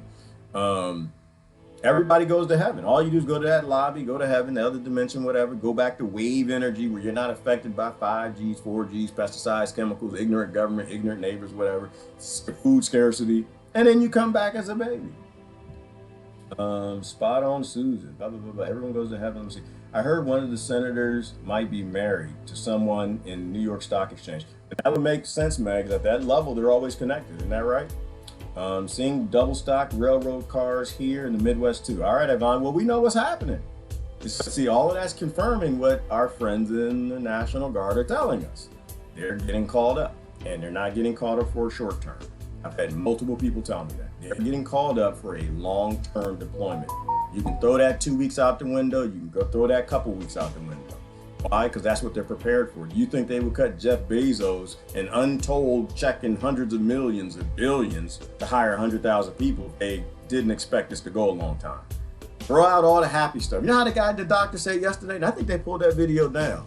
I think I got a copyright strike on that. How he said, what is he, a epidemiologist? What he said, they're not going to make vaccines for at least 6 months. He said that's happy talk. Ignore the happy talk. Government on a big level and on the state level, they got to have happy talk. And I thank them for it. Damn. Can't believe I'm thanking God. Listen, the enemy of your enemy is your friend. And if you've got a government that's trying to stabilize community, they are your friend. But you want the happy talk, don't believe the happy talk. Want the happy talk to make people happy, less depression, less suicide, less dumb stuff in the street, but don't believe the happy talk. It's going to be a long-term engagement. And you need to be prepared for 6 months. So when I say, you need to have 6 months worth of food, you need to have 6 months worth of food. And that does not mean hoarding in the store. If you're grown, you're smart, if you got any empathy, you won't buy 6 months worth of food and put it in a cave or your basement. That's called being ignorant. And if you did that, you can undo that by helping people in your community. Other people have to get to the grocery store and buy food. You need to get yourself 2 months worth of food and seeds. Call it a retirement from ignorant society. And after that 2 months, you're eating the lettuce. After that, you're eating the Chinese cabbage. Before that, you're eating the, I'm gonna see if I can find a picture. The things that can be replanted. Things that can be replanted are very easy to do. And so you'll have food. You don't want to eat through your food supply. No one knows how long government can do this. You have a government, right? Right now I'm saying that because we have to say that. But they don't have time to look out for you. They don't have time to do the basic things that you as a human being should know how to do. They have to keep people from murdering each other in the streets. You got to take care of you. And you'll do that by not eating through your food supply in 3 months. In 2 months, you're subsidizing with lettuce. In 3 months, you're subsidizing with tomatoes and peppers. And now your food stock is lasting, but you're also making enough food where you're sharing with your neighbors. Perhaps you're canning it. Gee, can you do a video on how to build solar panels? Oh, goodness gracious. That actually would be a good one too. The problem is, Citizen Deb, is late. Let me see, building solar panels. I'm trying to find a picture that would make it make sense. They're actually really easy to build. The only place that most people are gonna run into problem is having the things to build them. Let's see if I can find some. There are kits that you used to be able to buy online. Gosh, what's the name of that company? I think it was called Greenleaf. They might have gone out of business, but you could buy a kit online. What you need, see if I can find a picture that will. There you go, here's somebody. Is that me? See, that's my picture. I still got old videos on there. It's not under my name where I think I had some. I'll dig through them and see if I can find them. It didn't come up. All right. I don't know if that picture's big enough. So, uh-oh. You can buy the kit to make them. This is the best way I can show it right here. So, I mean, basically, if y'all can see that picture, I'll make it bigger. I'll just get like a second on it. If I can do a whole video, I will. Right here. So what you have, these are solar cells, right? So what you get is these little blue pieces. I'm as quick as I can. And you lay them out in a configuration based on your power setup. And this is where you're going to get in trouble, is the power setup, right? Because you got to understand watts and amperage in terms of what you're trying to develop. But there are basic things you got to have. Like if you've got money in the bank now, trust me, your money probably is going to be worth nothing. Okay. But you can get solar panels. If you got money in the bank, Citizen Deb and anybody else who's thinking about this, the first thing you want to do is get yourself solar panels. Go buy your solar panels. Buy them. Don't make them. You know why, Citizen Deb? 98% monkey. I've made them and they suck, but they work. They suck, but they work, right? And I'll tell you every place I ran in trouble in like 2 minutes if I can. So what you're going to do is get those blue cells. They're little slivers that create the power. And then you get what are called tatting wires. And if you look in between, and it's so hard to see, you know what? Hang on, let's do this. If I can pull up tatting. So, building solar, let's check this. Building solar panels. That's what it is. I typed in a bad search. Building solar panels. Yeah, see, DIY came up. You can build them right at home. They used to make the kits. You can buy them right online. I think it's a great idea to buy the kits and store them, but you want to buy panels immediately. Is that mine? No, this isn't mine, but oh, I remember this guy. This is another video, right? So you can use broken solar panels. That's another thing to remember. You actually can use broken solar panels to actually make a solar panel. Here you go right here. This is what I want to show you. And there's tons of videos online on how to do it. So you're taking this tatting wire right here and you're soldering it to the solar panel. And then you basically create that and then you start stitching them together. You start, not stitching, you start soldering them together.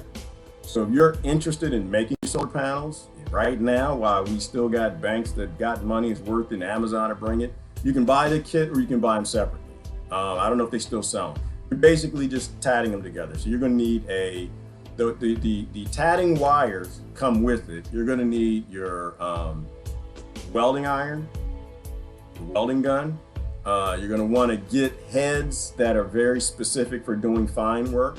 You're gonna need the solder, not plumber solder, electric solder for that electricians use. You're gonna have to mount them on a board outside of the math. You can download, they have DIY kits that will show you and actually give you the panel that you gotta make so you don't have to worry about the mathematics of it all. And then you're gonna need glass or plexiglass. I use plexiglass, it sucked. The problem is the panels get hot and they melt plexiglass. The other problem is moisture. When you build it, you can get moisture in there. So you know how they sell the silicone packs, Deb? You can buy the silicone packs and you can put them in the panels.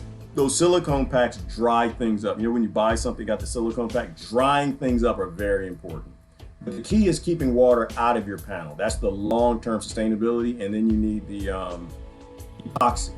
The epoxy is how you make the panel. The easiest, the last design I ended up at, Deb, and I'll move on to something else, is putting the panel between two pieces of glass. I tried wood, and that's what this guy's doing. It's not gonna work out too well. Trust me, 98% monkey, not gonna work out too well. Water goes through wood. It's gonna destroy your panel, it's gonna rust the wires. You know, just taking two pieces of glass, you can actually build them on the glass. And so there are ways to do it, but I don't wanna spend too much time on it. They're easy to make, the Vault wind turbines, they're easy to make. You can make a power generator out of, I mentioned that before, you can make a power generator out of ceiling fans, right? The ceiling fan is just an alternator that's not being used as an alternator. You can take that and you can actually reverse it by taking it apart, putting rare earth magnets in a circle on the inside of the cylinder. I think that's called the cylinder, the rim.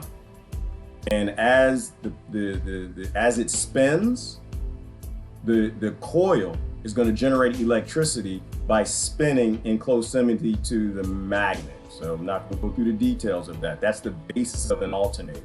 And so anything that actually does that, as long as it's spinning, it's generating power. So you can use that to create a water wheel, right? To generate power. If you have like a spring on your property or a river, you can use that to generate power with a Vault turbine, right? You can actually use the ceiling fans to use as a propeller. The problem is most of them are made of wood and they're gonna break down. You gotta get big gust of wind, it's gonna break and fall off. So a lot of great things you can do. I don't wanna spend too much time. I'm just trying to tell you all of that's online. You can go to YouTube videos, and the best thing to do is not try to figure it out and keep rewatching the video. The best thing to do is to download the video so you have it. So you have a laptop, it's downloaded. If you ever need this stuff, you can go to it. If you don't, you know. The other important one is water. I already mentioned that yesterday. You can dig a water well with just hot pressure water coming out your spigot now while it's on, and PVC pipe where you actually use the water to do the drilling. And they're great ways. And then you can actually make a pump out of the PVC. So these are simple things why you can still go to the store and buy the PVC. The videos, they give you the kits on how to do that. So that's water, that's food, that's power. Did we miss anything? I don't know how this became the video, but you can do all these things. All these things are very easy to do. Cleaner is important. What happens? You can't get your Perel. I didn't buy Perel. I have oranges, I have lemons, I have lots of citrus trees. A great citrus tree to grow, which is kind of late to get them, is Calamansit. It's a Filipino citrus tree. They're great for bonsai, and they're great to grow easy things because they have very small fruit.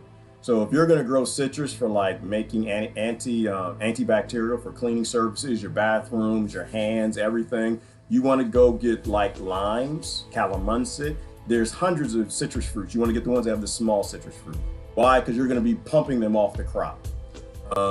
If you're doing it for now and not a few years out, you're going to need a tree that's producing now. And you get that from not growing it from seed. I know you're about to go to the grocery store. Don't do that. I'm about to go get some lemons, put the seeds in. That's going to take too long. You got 7 years. We may not make it 7 years. And let's hope that this doesn't last no damn 7 years. You need to get a cutting from somebody that has a producing tree. Making that's very easy. I might be able to find a quick picture. We've done like survival videos. That's okay. This is fun. I like doing this more than the other stuff. Propagation is where you want to go. Propagating citrus or not any tree. I'm not gonna say a lot of trees don't like being propagated. Let's see if I can find a quick picture. Something sustainable. All you want to do is get a cutting, and this probably mostly applies to people in like Florida. See the seed growing, you don't want to do that. Well, let me give you a bigger picture here. It's easy to propagate. All you do is take a cutting, and the bigger the cutting, the better, up to about 12 inches. The bigger the cutting, the faster it's going to root. And I know a lot of you already know this, so this is kind of a thing that I'm saying because I kind of followed the room, and it seems like people are trying to see what they can do. And this is fun to do even if, we aren't in the apocalypse.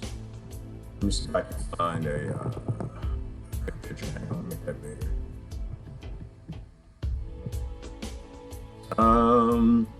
And this is why you should save your plastic. I'm looking for a cutting. I'll see one. The key is moisture. Citrus. Let's do cutting propagation. Propagating, cutting citrus. You don't have to know how to speak English to do. There you go, right here. Here's a good example. So what you can do, because like a lot of what you're going to run into is doing a graft, and that's like a really bad idea. Why? I've been grafting for a couple years now, and I'm only starting to get good at it. Somebody mentioned avocado. Who's that? I like grafting avocados. Avocados is the one that's kicking my butt. I'm probably like 40 or 50% success rate. You'll find a little tool online, a little crimper. If I can go down my tool drawer, I can show you. You can actually crimp the branch and attach it to the new branch, and it crimps it in a way that allows the cambium to line up, so you don't have to be a pro with a grafting knife. The problem with that though is it doesn't work for avocado well. It might work good for stone fruit, if like you've got like a lot of land and you're trying to propagate a lot. Maybe look into it.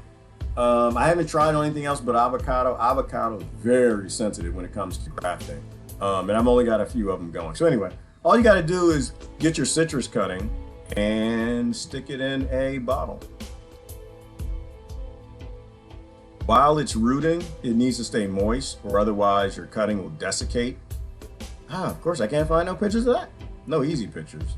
But basically, it's all you're doing, you're getting the citrus cutting like that, you're sticking it in the ground. The best thing to do is get like a bottle of water. So when you're like drinking all the bottled water that everybody's been hoarding, don't throw that bottle away. You can use that bottle.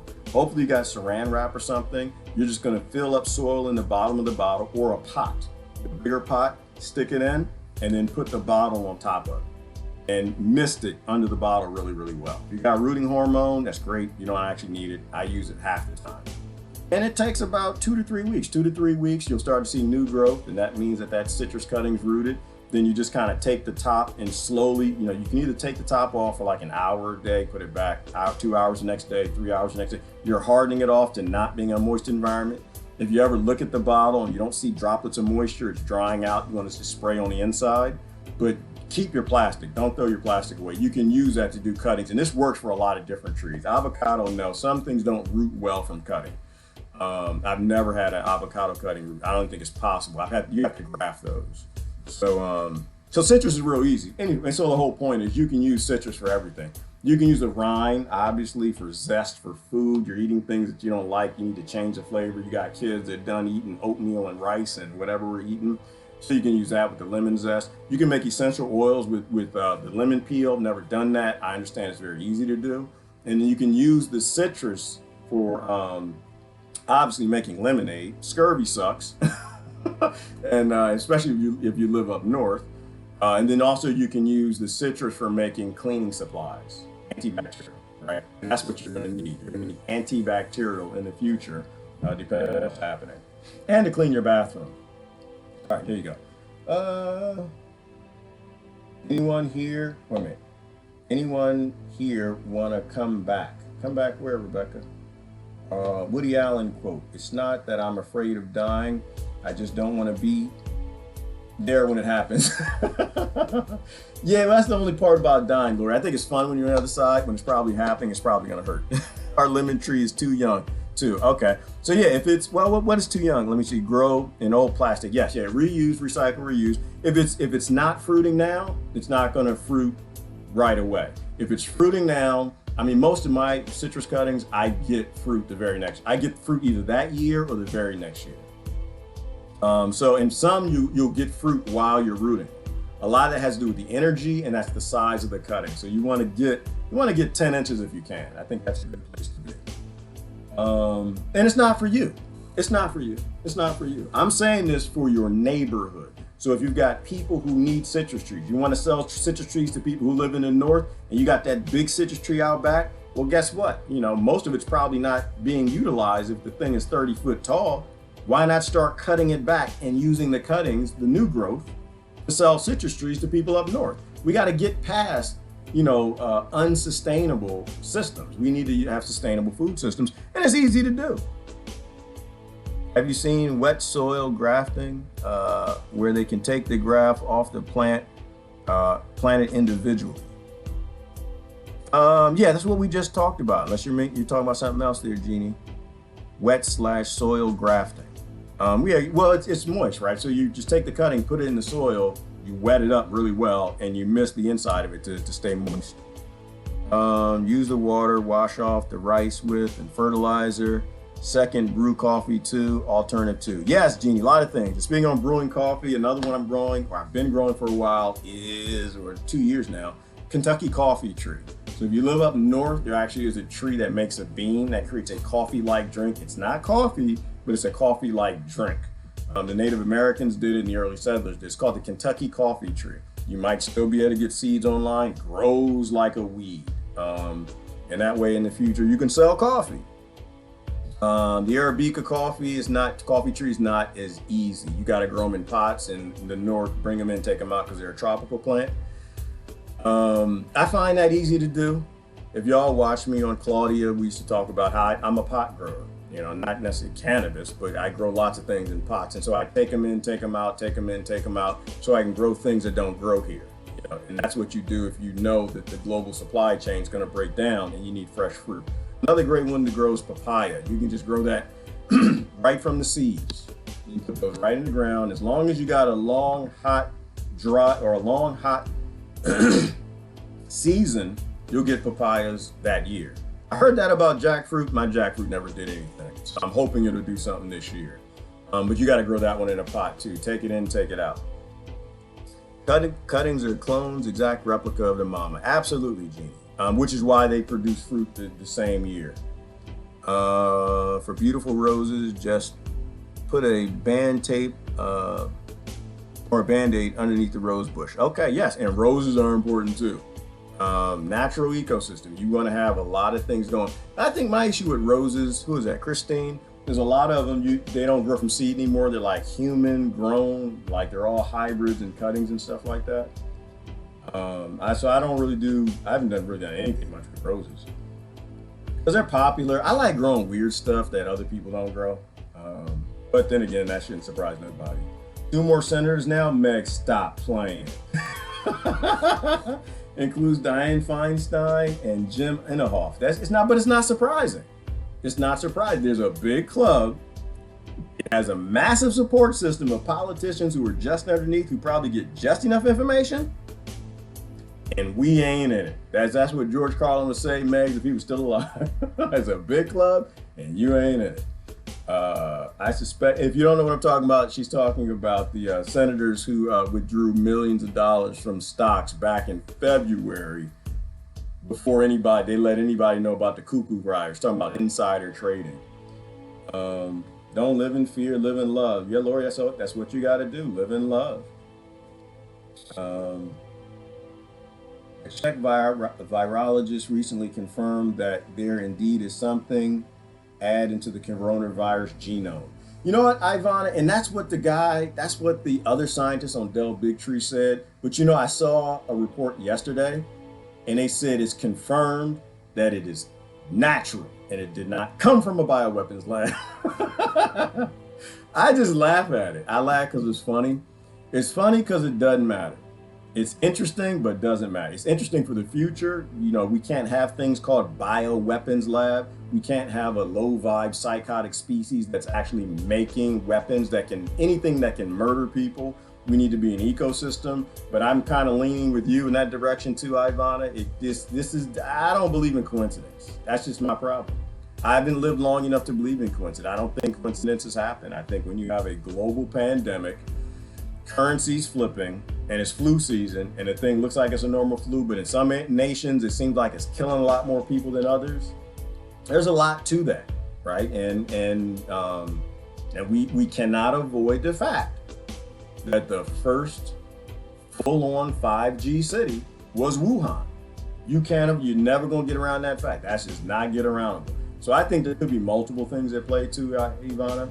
But we do live in crazy times. I've got seeds of all different fruits, vegetables, and herbs. We will get through it. I know you will, Daniel. I know you do.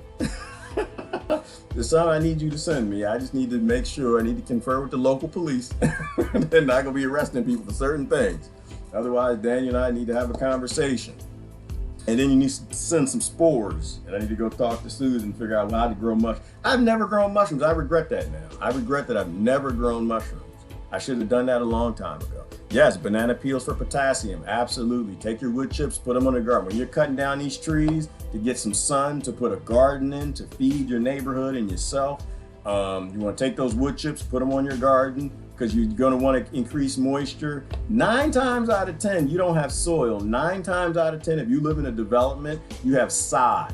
You have sod and clay. Sod is that crap that they bought from Home Depot, your landscaper, to give you a nice, pretty yard. Underneath that, everything is pretty much dead. You got to bring it back to life.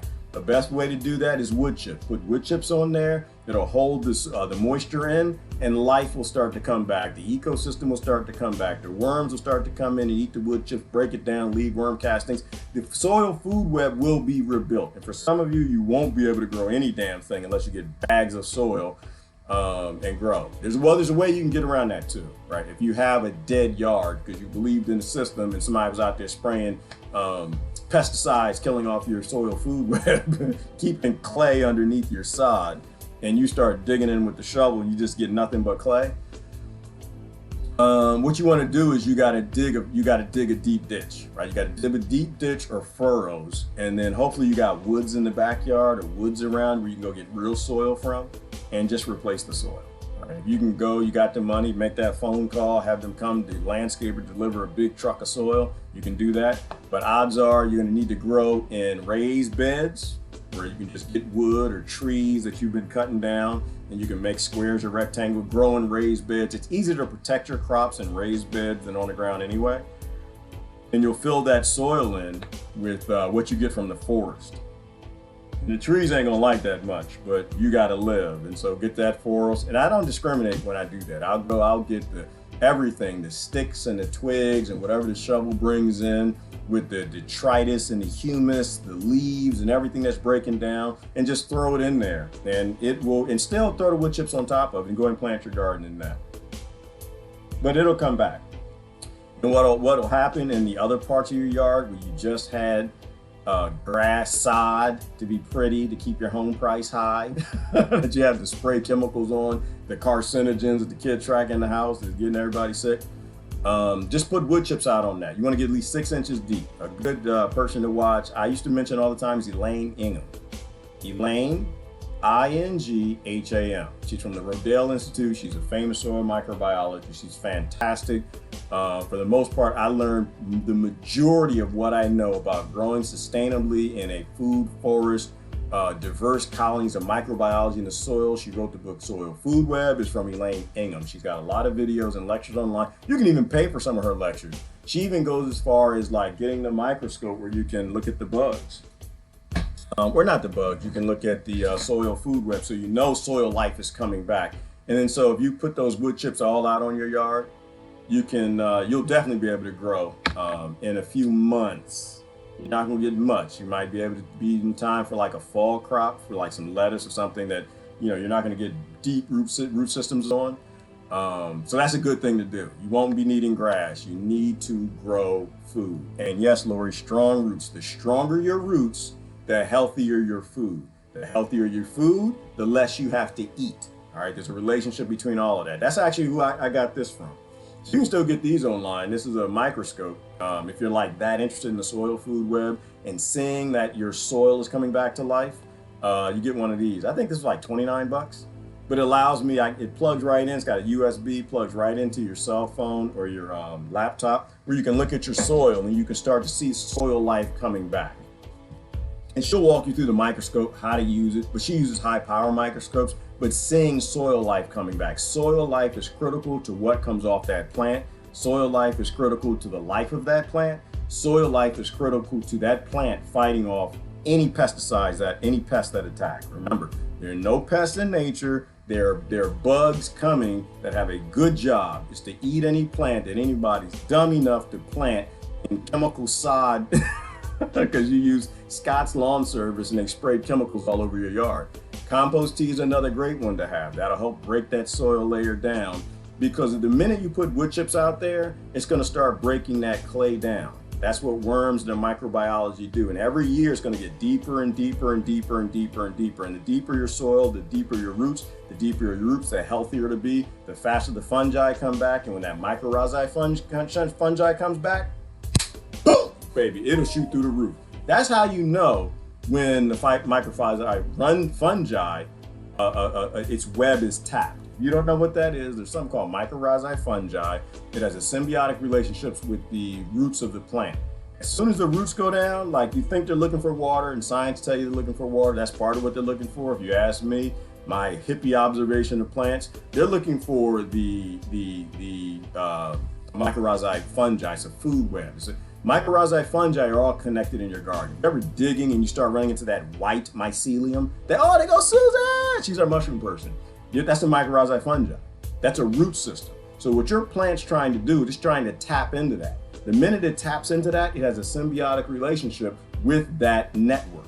It's tapped into the 120 trace nutrients that are all over your garden and all under your land. And so whenever your plant needs to manufacture something, it needs a particular mineral to do that. That mycorrhizae fungi and the symbiotic relationship they have will give it that. Because your plant's only this big. It's only got a little bit of root systems. It can't get all the nutrients it needs to manufacture its pesticide. Every plant on the planet manufactures its own pesticide. The ones that couldn't all died out. That's why you don't need a pesticide industry. A pesticide industry was a rock thrown in the pond. It was another wave, unsustainable wave. We should have never went that direction. But if the plant that young has access to all the nutrients that come from the mycorrhizae food web and the soil food web, it'll fight off any pests that come. And that's what I'm saying, growing sustainably. You don't have anybody that's gonna be coming out there bringing you pesticide. You need to know how to grow sustainably. Put your dead leaves in the fall on the garden, they'll decay and feed your plants. I think Susan said that, and Susan knows exactly what she's talking about. Why? Because trees have deep root systems. The only thing you got growing in your yard is that big old maple tree that you need to learn how to tap and make maple syrup and sell it to your neighbors, okay? Or sell it so you can get toilet paper, trade it. Is the tree has a root system that goes down 20, 30, 40, 50, 60 feet deep. It's pulling nutrients down at that level that you may not even have mycorrhizae fungi. Mycorrhizae fungi may not even get to that level because they built you a nice, big, pretty, beautiful house that the bank's about to take and put clay everywhere so nothing could grow. But it would make the house sustainable so it doesn't fall down.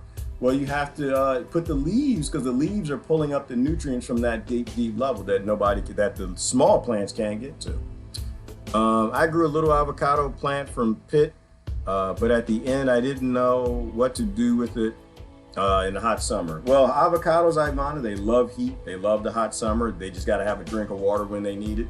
If you're gonna grow avocados from pit, which is a fun, awesome thing to do, I tell everybody to go ahead and throw away that, what you're gonna see online. Like they have that thing where you put the toothpicks in the sides of it and you put it in the water. I'm not saying that doesn't work. It works. You got the time to keep replacing the water.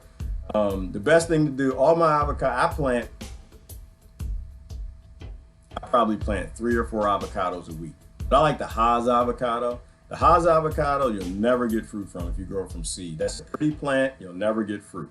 I think I told the story of Hass. If you want me to tell the story, I'll tell the story. If not, you can look it up. The bottom line is there's only one Hass tree on the planet. It's been propagated 100 billion times. There's only one Hass, and Mr. Hass died. He died a poor man like Nikola Tesla because he was actually trying to do something good for the world. No good deed goes unpunished. So they stole his tree and planted it everywhere. You want to get an avocado that is not a Hass avocado. You want to plant a seed that's not a hybrid, and the Hass is a hybrid. You want an heirloom, right? So what you want to do with your avocado, if you still got it going, Ivana, get it in the biggest pot you can. My biggest avocado's in like a 20-gallon pot. It's pretty big, but I can get it in and out the house. I've got a couple of them. In fact, I was excited this year, Ivana, because I ran through a few bad years, and only one of them was flowering. This year, all of them flowered, so I'm pretty excited about that.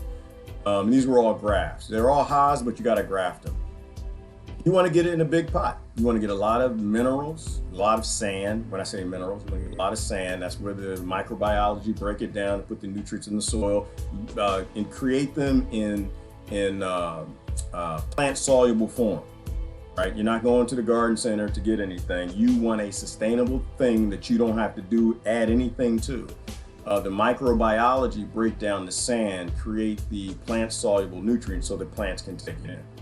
And avocados like a lot of minerals. They like to be dry, but they need to get wet every now and then. Put it in that pot.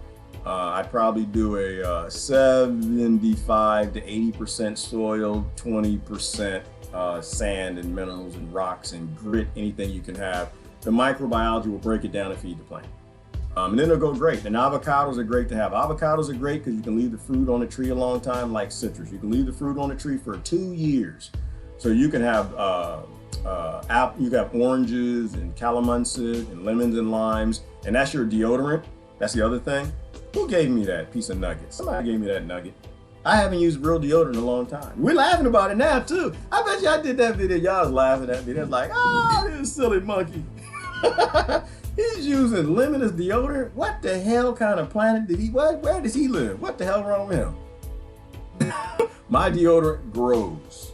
Let me see, growing zone 9 to 10 here. Is that right, Rebecca Costello? Yes, know your growing zones, and that'll tell you what you can grow. If you don't have time to go out and figure this stuff, just go to a local garden. In fact, if you know someone who's growing, 9 times out of 10, they'll grow for you. They love growing. I speak. The 2 things I love to do. One is writing software that fixes problems, that feeds people, not for big corporations that they use to make money, and the other is growing food. Right? And I'll do it for you. Right? You just gotta tell me that you got something that I need, right? Bart, well, nah, okay, I'm lying. No, you don't. You just gotta tell me that you're hungry, and I'll make sure that you got something. If you already have something, you live in a house that has a well, you are very critical to your community because people are gonna need water. I'm not sure you wanna tell anybody that, but the whole point is, listen, you know what? Knock on the door. I see you got a garden in the back, you're growing. I don't know how to grow anything. I believe in the unsustainable world. I've been listening to my politicians and public government and create this whole unsustainable world. But you know what? I have access to my friend. He's got lots of water.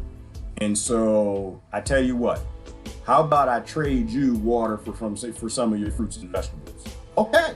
And then that farmer knows that. He knows that that gardener knows that he's going to be getting water from you, and you're going to be getting tomatoes and peppers and cucumbers and stuff. And then you set up that trade route, right? And that's another reason to save your plastic water bottles. Don't throw those out. And if you know someone throwing them out or you see them on the corner, then go grab them.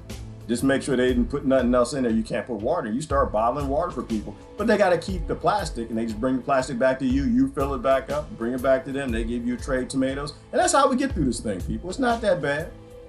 Our ancestors all did this. It's not that bad at all. So you don't have to grow if you don't want to. but I would suggest everybody do it. That was a skill set that we all knew how to do. I learned to knit underwear in elementary school. Yeah, Christine, and sewing, that's another skill. People who know how to sew, you know, repairing pants and jeans and clothes. Most people don't know how to make clothes. I've been looking for people who make local clothes for 4 years now. Very few people do it. So you're going to be wearing the same clothes. Eventually they're going to get raggedy because you're not going to be sitting at an office. You're going to be doing something probably outside. You know, so if you know how to sew, that's a contribution. You get together in these local communities. Like somebody post the name of the app, the community app, where you sign up and it's got like all the community local things that's being talked about. Your neighbors are on there and stuff. Like there, you want to say, you know, it's when you start letting people know that you know how to knit. You know how to make blankets and fix things. Another guy's like, oh, I got a big yard. I can grow hemp. Okay, well, another lake. Okay, well, I can, you know what? I'll harvest your hemp and I'll make fabric. I'll get the fibers out of it, slice it up and pull the fabric. So, okay, well, I know how to make clothes. Now, Jonathan got drawers. And everybody knows that we want Jonathan to have his drawers.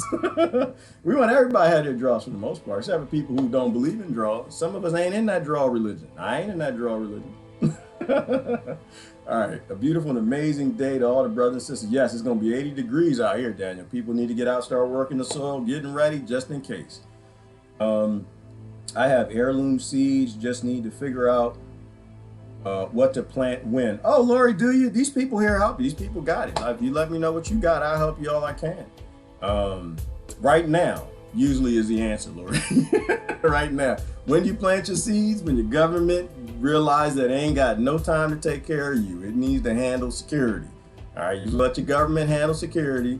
You know, stop with the anti-government stuff. Listen to your local government. Let them handle security, and you start growing your food. Right now, Laura, you go get you some pot and some soil. You get those seeds growing.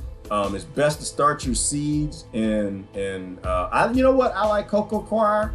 You know, you'll find this out that gardeners and farmers all disagree on what they think is the best. You try everything and you go what works for you. I find that the bags of potting soil, these big box stores, are largely useless. Not useless, wrong word, too strong. They come with bugs, and I didn't pay for the bugs. They come with bugs, I didn't pay for the bugs.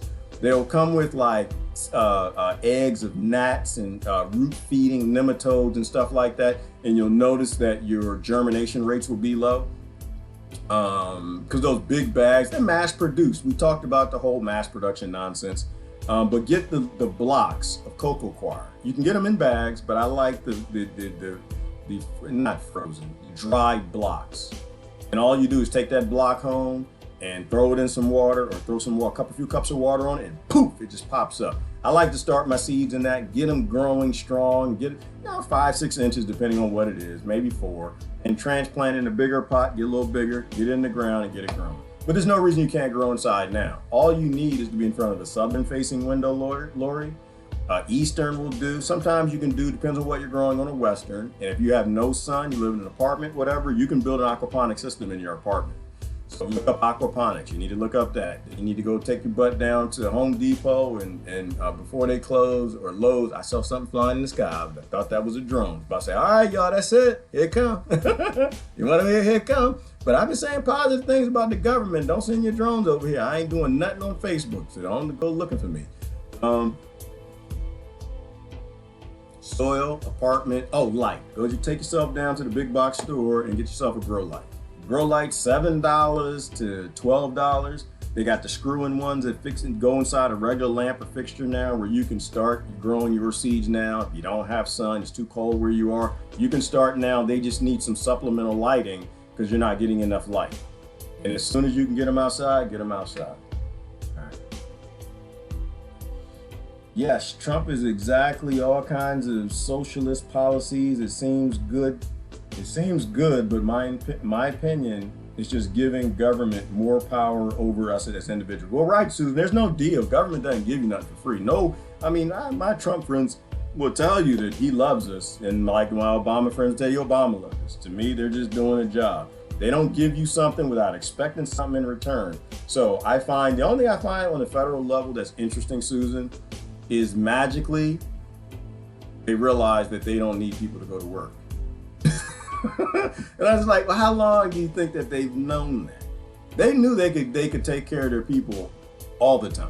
They knew that they didn't have to make forced slaves out of people. It's just people would go for it, and government will take anything that you go for. I'm hoping a few things happen. One, I'm hoping people realize the government never needed you to go to work. It just meant they had to stop giving money to war. They had to stop giving money to Israel. They had to stop giving money around the world. And people realize that they can live free. On the other side of this, I don't think people, if it goes long enough, they're not going to want to work in the office. They're going to get used to doing these things. That's why I kind of think we went on the back end, Susan, because now you're sending human to go do human things. They're going to start planting. They're going to start growing. If they're very smart and they focus on their passion being useful in the community, they're going to start making music. They're going to start writing songs. They're going to start painting pictures. They're going to start making moonshine. They're going to start doing things of value. They're going to start drying the cannabis flowers because they know how to grow it, when to pick it, so people can smoke their weed, so they don't go crazy and commit suicide, so the kids who are having seizures can have real medicine for free so they don't have seizures 10 times a day. And on the other side of that, give people 6 months of that. See, the problem with a slave is you can keep a slave as long as it never tasted freedom. After that slave tastes freedom, you're not putting that slave back in the box. I think that's what I'm hoping on. I'm hoping on people follow their passions. They do that passionate thing. And that lady who never knitted in her life is knitting. And you're like, okay, now come on back to work. And here's an office job. Here's a spreadsheet and a computer. Oh, hell no, I ain't doing that. You see, the thing is, once you have a local sustainable society, they know they can't put that genie back in the box. And that's why I think they gave Jeff Bezos hundreds of millions of dollars to get these trucks on the road to try to keep this unsustainable system afloat.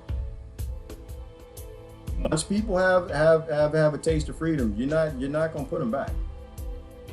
Anyway, Jimmy Dore all excited, but anyhow, maybe that's not that bad temporarily, but on long term, no. I don't know what y'all are talking about, Christine.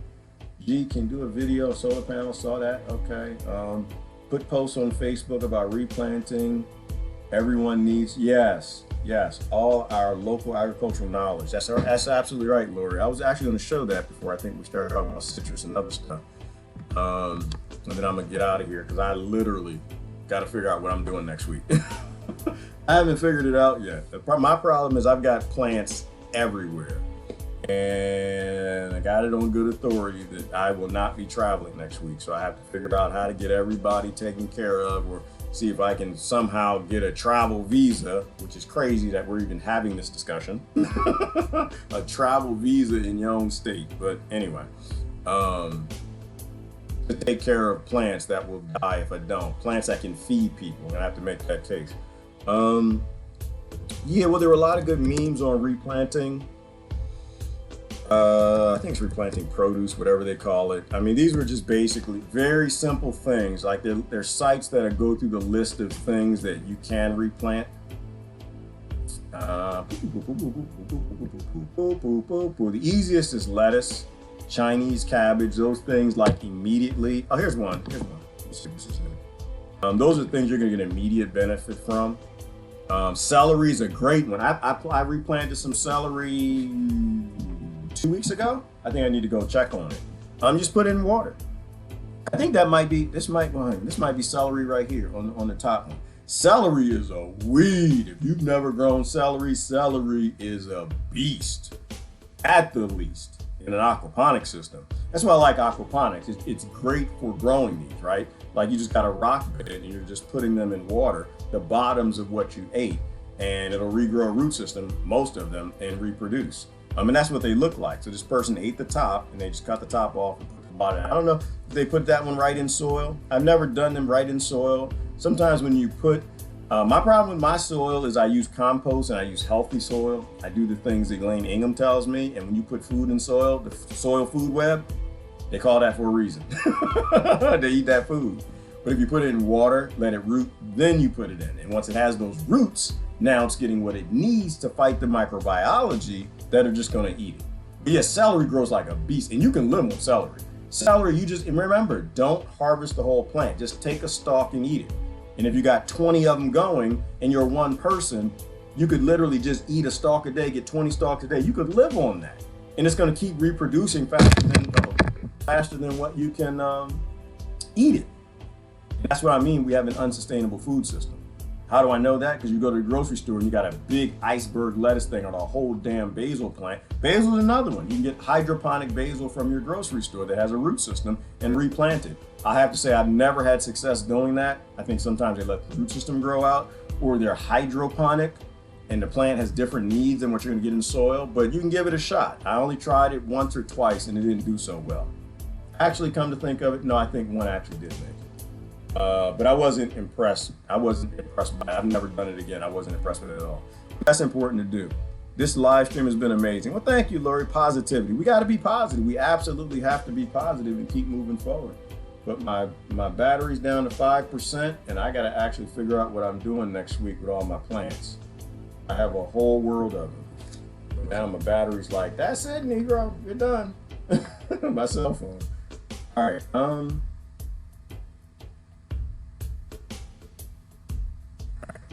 If there are other questions, then we'll get going. Celery, we're overwhelmed with. Yeah, celery's amazing, isn't it, Christine? And just keep growing it. You're growing good at growing salad. If you got soil that's good at growing something, then let it grow like crazy and give it away. Take care of it. When roving bands of starving people show up to your door, give them some food.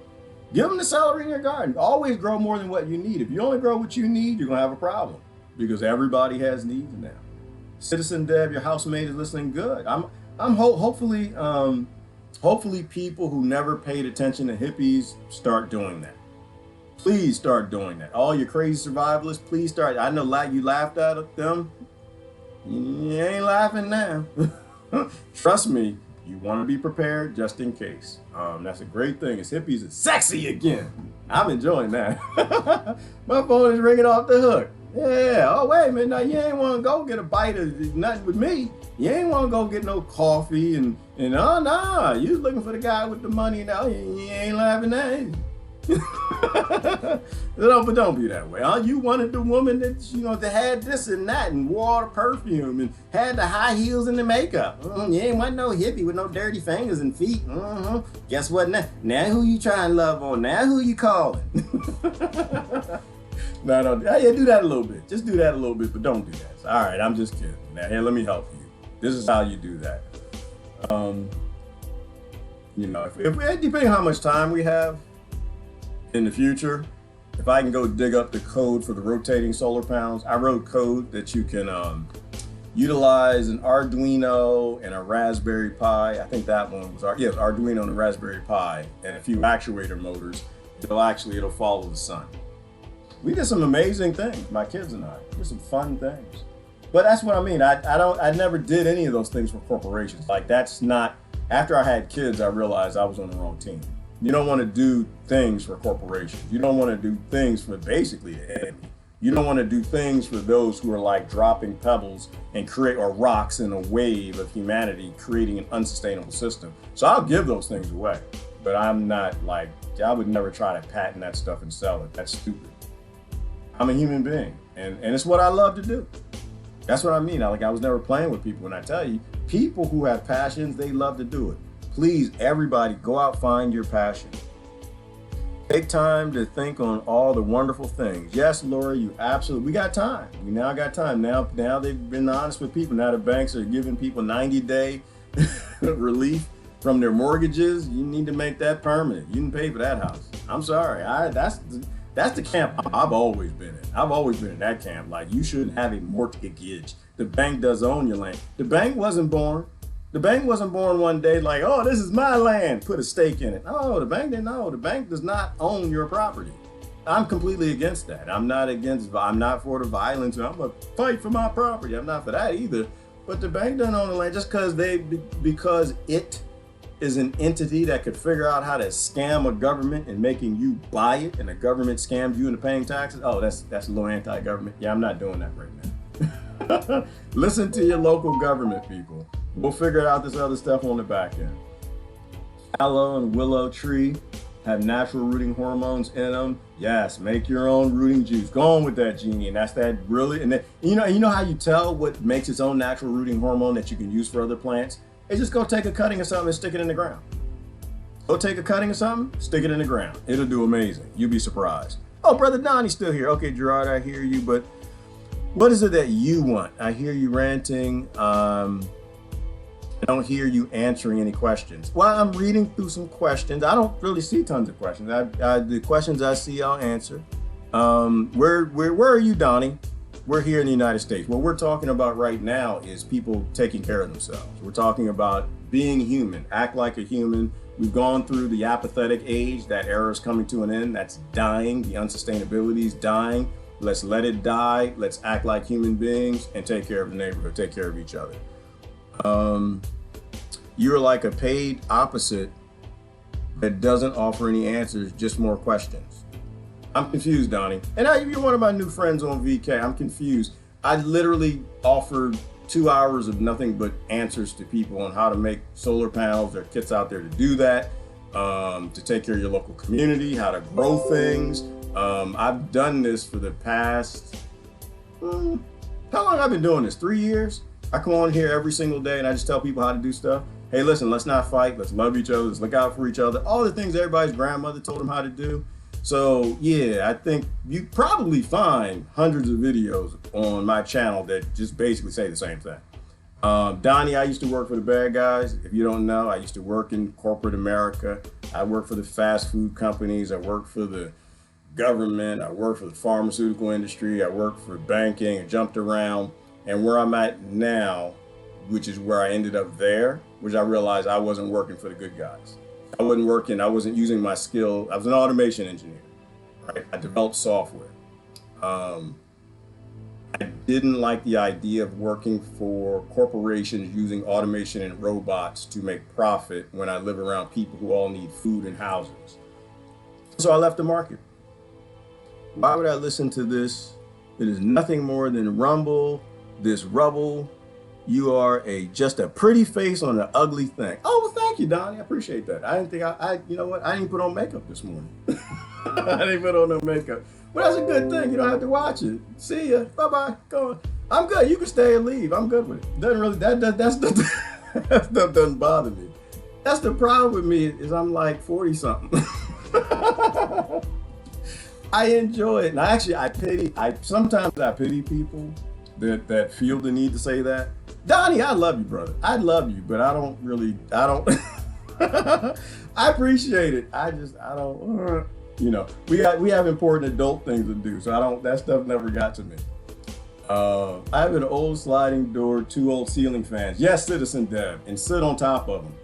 His name was Muddy Mudman. Muddy Mudman. If you look on the internet, on YouTube, he's still there. His name is Muddy Mudman, which is his channel. Great music. In fact, his entry music reminds me of brother Pat Riley. Great entry music. In fact, I think he wrote the music. He's a good brother with a guitar. He'll show you how to take a ceiling fan step by step and turn it into a power generator. I think we're talking about solar panels, so that's an interesting topic with y'all. So what you're going to need though is for the solar panels, you need a solar charge converter. The problem is I don't want to talk too much about that because this is the technology from probably, goodness gracious, when did we build those solar panels? Like 10 years ago, maybe more. And they might have the inverters and the charge controllers all in one device now, which is where the industry was going. But you want to have that, and that's what you're doing. You're basically using the solar panel, and then you're inverting it through the inverter to charge a battery. And through that battery, the inverter hooks up to the battery to use for your lights and your power. You can hook that in if you ever have to do that. But you need a charge controller to regulate the charge of the battery. If you don't have a charge controller between the solar panel and the battery, it's going to blow the battery. The other thing is, don't put your battery in your house. When your battery's charging, it's off gassing. You want to put it in your garage, put it in the shed. If you're going to put it outside, you got to cover it. And keep in mind, everything that you do, security. Everything you do, keep in mind right now, security. Because what you're going to have, like right now in Philly, you've got people who are like guarding grocery stores. You know, if you're by yourself and you're out there going shopping late at night and it's dark, you want to make sure you go to a well-lit grocery store, because they're hungry people. We gotta love everybody. You gotta look out for everybody. But hungry people will do what hungry people do, right? They will sit outside of a grocery store and they'll wait till you come out with a whole cart, full of food, walking to your car. And let's just not give people their opportunity to show what human beings do in survival situations. If nothing else, G has brought up. I scrolled up. All right, what else we got? Citrus doesn't grow here in a greenhouse. Yes. Oh, that's another thing, Christine. Oh, goodness gracious, I forgot. I'm surprised. There's a good brother who grows his citrus in Canada. He has a greenhouse where he grows them in a passive greenhouse in Canada. He actually hooked the greenhouse up to his house. So the heating in the house, the furnace heats the greenhouse in the evening, and the greenhouse heats the house up during the day. I forgot his name. He's in Canada. So you can grow citrus anywhere. You just have to be a little innovative. Plastic is a great thing to have. You can make a greenhouse from the plastic at your local hardware store. The problem is that there's a grade of plastic. I built a few greenhouses in my day. It's another thing that you can use. A passive greenhouse. You can grow a lot of food in a passive greenhouse. You just got to know your climate in your area. The problem with the plastic in your in the hardware stores is, one, a lot of it's thin. It'll tear easy, and two, it blocks the solar spectrum. It blocks too much of it sometimes. So you want to look at the mils. You don't want it to be, and that's just millimeters. You don't want it to be too thick. It'll block too much of the solar panel. Too much of the solar spectrum. But usually, if it's thin enough, you'll get enough through. The plants will grow, but then you want to get them back outside. If you really have time, or if you have any open garden centers near you, you want greenhouse grade plastic. It's very thick, but it lets through full solar spectrum. It's not designed for painting. It's designed for letting sun through the plants. Our avocado is growing still sappily though. Okay. Well, it's growing, Lori. Don't ever give up on a plant. It's something growing for as many years as I have, Lori, I realize as long as I live, as long as I've been growing. Don't ever give up on a human being, and don't ever give up on a plant. Very resilient beasts they are. Brother Donnie, let's see, consider this an honest question. Why are you doing this? Donnie, where are you at, Donnie? I'm doing this because I love people. I'm doing this because information is free.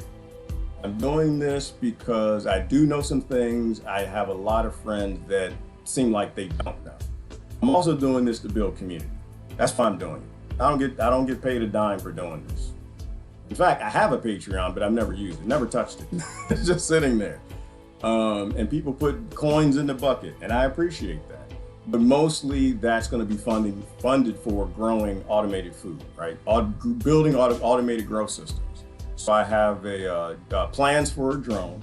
I've built various sustainable greenhouses. I've got the software and the automation for growing the food. I just never really took it that far. I've always, and this is part of why I left corporate America, I explained to you, because I was helping people make weapons, chemicals, watch people with government and software make more money in the pharmaceutical industry, and that's a waste of my life.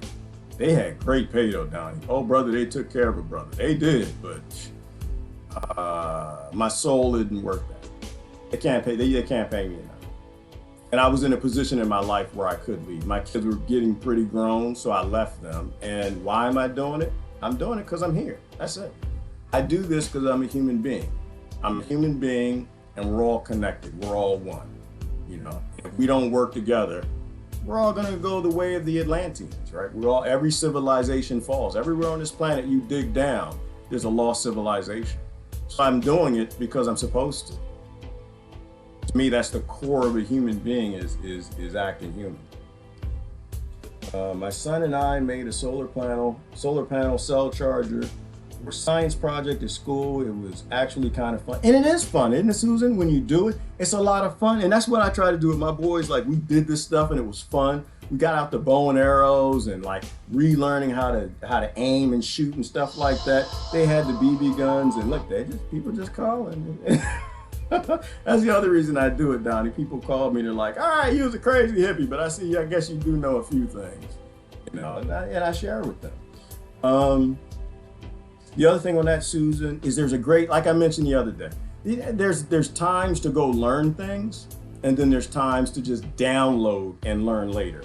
And right now is a time to download and learn later. Like go, if you can go, if you've got a Harbor Freight near you, if you've got someone who's got solar panels that charge anything, go get that. And make those things later, but go get what you need to elevate, raise the level. Like just being prepared like that, even if that's your thing, like that's all you're contributing is solar panels and light for the community, that can stop suicide. That can stop someone's suicide. Like when it gets dark, people have dark thoughts, right? If this nonsense lasts until the fall, and I don't know of anybody who's speculating that. I heard someone say they were thinking about it may last 12 months. I don't think that's popular. Most people say the average of what I listen to, which is not the news, I listen to people, and most people who are like paying attention, the people I've learned to trust, they're saying we're going to be here for a couple months. But if that's wrong, and if whatever is happening globally, all the disaster capitalism and globally, locally, whatever, just keeps pushing, if we get into a time where the sun goes down at 4 o'clock again, that's going to be when depression and suicide is going to be the highest, when people don't have light. Just having some solar panels at home where you can invite people in to have light and get out of the darkness, it creates community because now y'all are sitting around playing Monopoly, Life, Sorry, talking, sharing, knitting, whatever. And then people will look forward to just sitting in the house, a house with light, because they don't have any, because they didn't realize that this was going to happen, which is a shame too. And that's the other reason Brother Donnie's still around. The other reason I do it, because I was born privileged. You know, I do know a lot of things, and it's not from a wide diversity. Now, I'm not like a specialist in any one thing. I hate that. In my mind, I've got some sort of sit still derangement syndrome. I don't like to sit still. I like to learn different things. I get bored with things and I move on to the next. I get bored with something, I move on to the next. I get bored with something else, I move on to the next. But I was born privileged enough that I had a family that gave me the things to allow me to do that. And it doesn't make me better than anybody on this planet. It just makes me equal to everybody on this planet. In fact, if anything, it just gives me a potential to be worse. I don't have great things. I just have a few things I know people don't do because they bought into the corporate life. To whom much is given, much is required. You know, so that's the other thing. That's the other reason why we do for each other and just share. Sharing information, sharing food, sharing time, sharing all those things. Right? If you're given great things, you got to look out for other people. You can't build up borders around and live ignorant anymore. We got to take care of each other. You all give me hope. Yeah, Jonathan, that's why I do it. That's the other reason why I do it. Brother Donnie's still around. It's because it gives me hope. It's good to meet with other people who prioritize love and evolution, right? Getting better at being human at what we're doing. People who I can say this to, you know, if the cap fits. People who will tolerate my singing in the morning, right? You know, before I get on here, I get to talk to all of my friends, which is the cap fits. We did this. We did this. I'm complicit as everybody else. I keep telling people, yeah, we need to stop voting for this system of psychopathic unsustainability. But that I'm still complicit. Like I said, I still got a bank account, still use money, still get up in the morning, and I'm a part of the system. The problem is the system. So the other reason I do it is I'm complicit. All right. Let me get down and I'm gonna get out of here. I love my 26-year-old rose bush. Ooh, Lori, that might be worth some money. There's people doing that now. They're running around grabbing cuttings of old rose bushes. There's something about a lot of the old genes we're losing, and so they're going to old cemeteries and they're finding these, 50 to 100-year-old, rose bushes that don't have genetics anymore because most of that cultivation is being done through grafting and hybridization. So that thing might be worth some money. Actually, it's a dream we are all now able to do where everyone can just enjoy each other's company. That is a dream. That is a dream. Christine, I'm not actually upset. A lot of people upset. I'm not upset. I'm not upset. Actually, Christine, can I tell you a secret? I think I did this. I know that sounds bad. I think I'm taking responsibility for it. Oh, I said that yesterday. Now I can say I'm not gonna waste your time saying that again. I think I did this. I wanted a better world, and sometimes to get a better world, you gotta break a few eggs to make an omelet. I want an omelet for people, and we didn't have an omelet. I think I did this. I know. Think Lori. She think that she Truman. I think I'm Truman. I think I did this, and I feel sorry. I'm bad. You know, I've been bad, but I wanted a new world, and to get a new world, yeah. No, it was how's the saying go? Be careful of what you pray for. You just might get it. I've been done with the psychopathic world a long time ago. I've been begging and praying and meditating. We need something new. We need something sustainable. We got to stop this nonsense of fighting with Russia and starving kids in Yemen and starving people down the street in Philadelphia and Chicago and blowing up nations in Latin America because it just makes money. It's all unsustainable. And you create a whole, I don't think the government's telling you the truth, but they're damn sure giving people time to get groceries, food, water. And yeah, we picked a crazy system. We picked a nonsensical, unsustainable system. But the reality is, whatever they're doing, giving people time to get prepared, that's, you got, okay, clapping, that's too strong. I don't think I'd clap for that. But at least it's not a shutdown overnight. It's not what, it wasn't something that was totally apathetic, like we're shutting everything down immediately, lock you in your house, whatever. You know, they're giving people time. If you're paying attention to the signs, you have time to get ready. You have time to prepare that this is going to be, it's going to be a minute. You know, so we created a system that's evil and dirty and psychopathic and unsustainable and greedy as hell. But there's just enough good in there that it's actually giving people time to kind of get prepared. I don't think there's a whole lot of time. In fact, Monday, like I said, every source I've looked at, they're saying you better be ready for Monday. In my area anyway, but I think it's a national thing. And so usually in other nations, they follow America when it says things. Why? I have no damn idea. I have no maybe it's education system in other countries too. They don't read books. They don't know that you're not supposed to listen to people who don't know how to build a society, but they do anyway because they got that money, they got the dollar. They're supposed to lock everything down this weekend. So if everything is locked down this weekend, Monday, you got to be ready to go. And don't wait for no press conference. Do not wait for anybody to say, you need food anyway, and if you get too much food, once I get off of here, then you just got too much food. You just eat. You'll be happy. But you don't want to wait till they say no traffic on the road, 2-week national federal shutdown, nobody on the road to decide you don't have the things that you need to survive. And remember this, when you got time for a shutdown, there's time in between, it doesn't have to be about survival. It's only about survival if you're not prepared. It's only about survival if you're not paying attention. It's only about survival if it's the immediate shutdown. When you got time to get your creature comforts too. You are a creature and you do need comfort. And your neighbors are creatures and they need comfort. Your kids are creatures, they need comfort. Me, I could eat rice and some hemp leaves. I could do that for a year. I'd be happy. Wouldn't bother me one bit. I torture myself with brown smoothies almost every damn day now. I don't need the flavor and stuff, but sometimes kids need that. I got my coffee creamer last night. I went out and got all my other stuff because, you know what? I'm happy when I have that. I got me a multi-berry pie because I'm happy when I eat that. And it's not even the sustainable pie that could be dry that I can just leave outside. I got the frozen pie and power might go out. If it does, I'm gonna eat a whole lot of pie that night. But you want to have things that keep you happy, I know I said don't get the candy bars and stuff like that. Not when you're first stocking up. After you're stocked and you're ready to go, you got your seeds and stuff, then probably what you want to do is, go ahead and think about getting a something that makes you smile.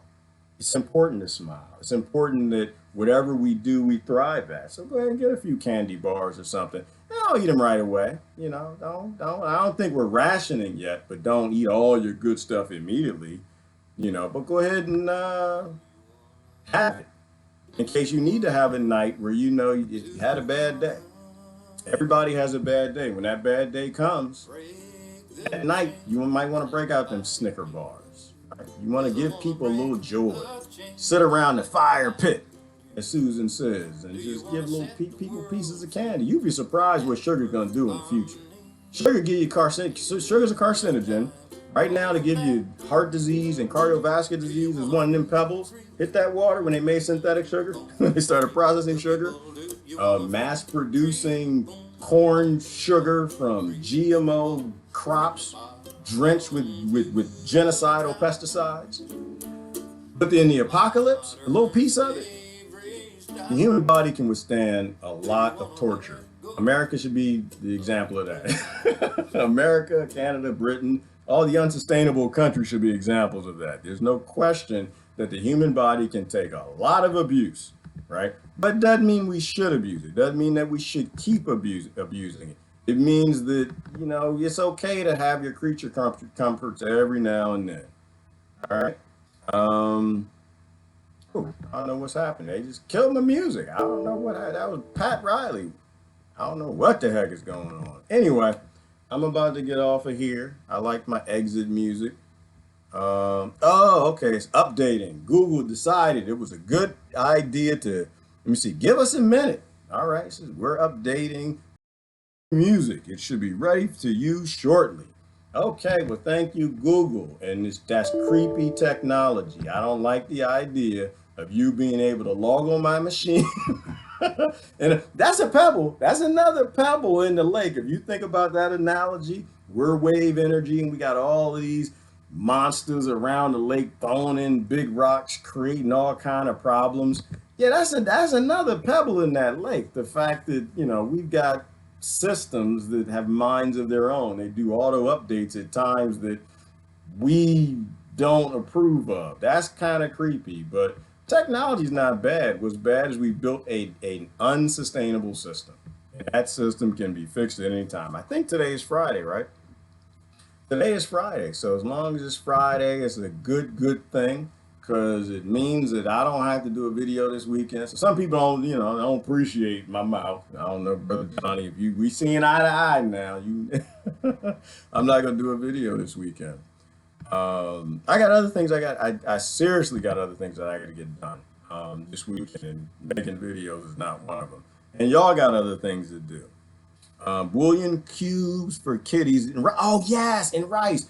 Yeah, Rebecca, little simple things. Like, I mean, even cream of wheat. Like little simple basic things that just give a little hint of sugar. The funny thing is I think people will find out when you go a long time without your creature comforts that you don't need a lot of it, right? And the longer you go without it, when you get it, it can turn that frown upside down. It could change your entire day to have like a little sugar cube. I forgot about sugar cubes. So yeah, so if you're already ready to go and you think you got as much as you need, then I think you probably should go grab a few things that just make you smile. Smiling is going to be very important, especially dealing with whatever comes. Enjoy each other. I mean, yeah, and enjoy each other. Like, get to know your neighbors, work together. It's easier to work together with people you like working with, people you know. And now's a good time to go know them, especially now when you got something to talk about. Like, you know how like it's hard to like have a conversation with people sometimes because you don't have an icebreaker. We got a hell of an icebreaker right now. We got a hell of a way to start a conversation with people that we haven't talked to in many years because we've all been kind of separated and isolated. All right. So yeah, so I don't think we're in like bad, horrible time, apocalypto and anything. I think we have an opportunity. Every day is an opportunity. What are we going to do with it? I think what we do is we be human with it. Build a better world, do sustainable things, teach sustainable things. Anyways, Gerard, that's Pat Riley on the music. If the cap fits, wear it. We're in a quarantine. What's next? Not arguing about the quarantine. Certainly not arguing about what caused it. But thriving. Let's attempt to thrive as opposed to survive. That would be a beautiful thing. And then talk about what happens on the other side. This is Gerard. Gotta go. Love y'all to death. If things don't go the way that I want them to, this is my last video. It's been a pleasure. knowing everybody. That's kind of dark. I should say that today. That's not dark. It's not that dark. Because if this is my last one, you know what? I'm good. Like I said, I live a great life. I'll be out there hunting everyone. I'm come visit y'all. It's not bad. I get to the other side. I'll be wave energy in heaven, dimension, whatever. Like, oh, the aliens was real. Yeah. The aliens will be there too in heaven. Like, oh, you was on Melmac 7. You was on Orion. Let me ask you about the pyramids. Oh, yeah. Did y'all ever come to Earth? Oh, we used to come to Earth all the time. Man. Oh, y'all came to Earth for real? How come y'all never land? Really? Y'all never landed, got out the UFO. Why not? Yeah. Who invited this guy, Gerard? We all used to go to Earth and like, y'all crazy. We ain't getting on no damn UFO. Y'all still killing people over dirty oil. Anyway, gotta go. This is Gerard. Love y'all to death. Everything is wave energy. Everything is a wave. We need to make positive waves and get out the negative vibes. Y'all have a great day. Enjoy the pandemic. Listen to your local government. We don't get anywhere if we fall into a total collapse. This is Gerard. I'm out. Y'all have a great day. Bye.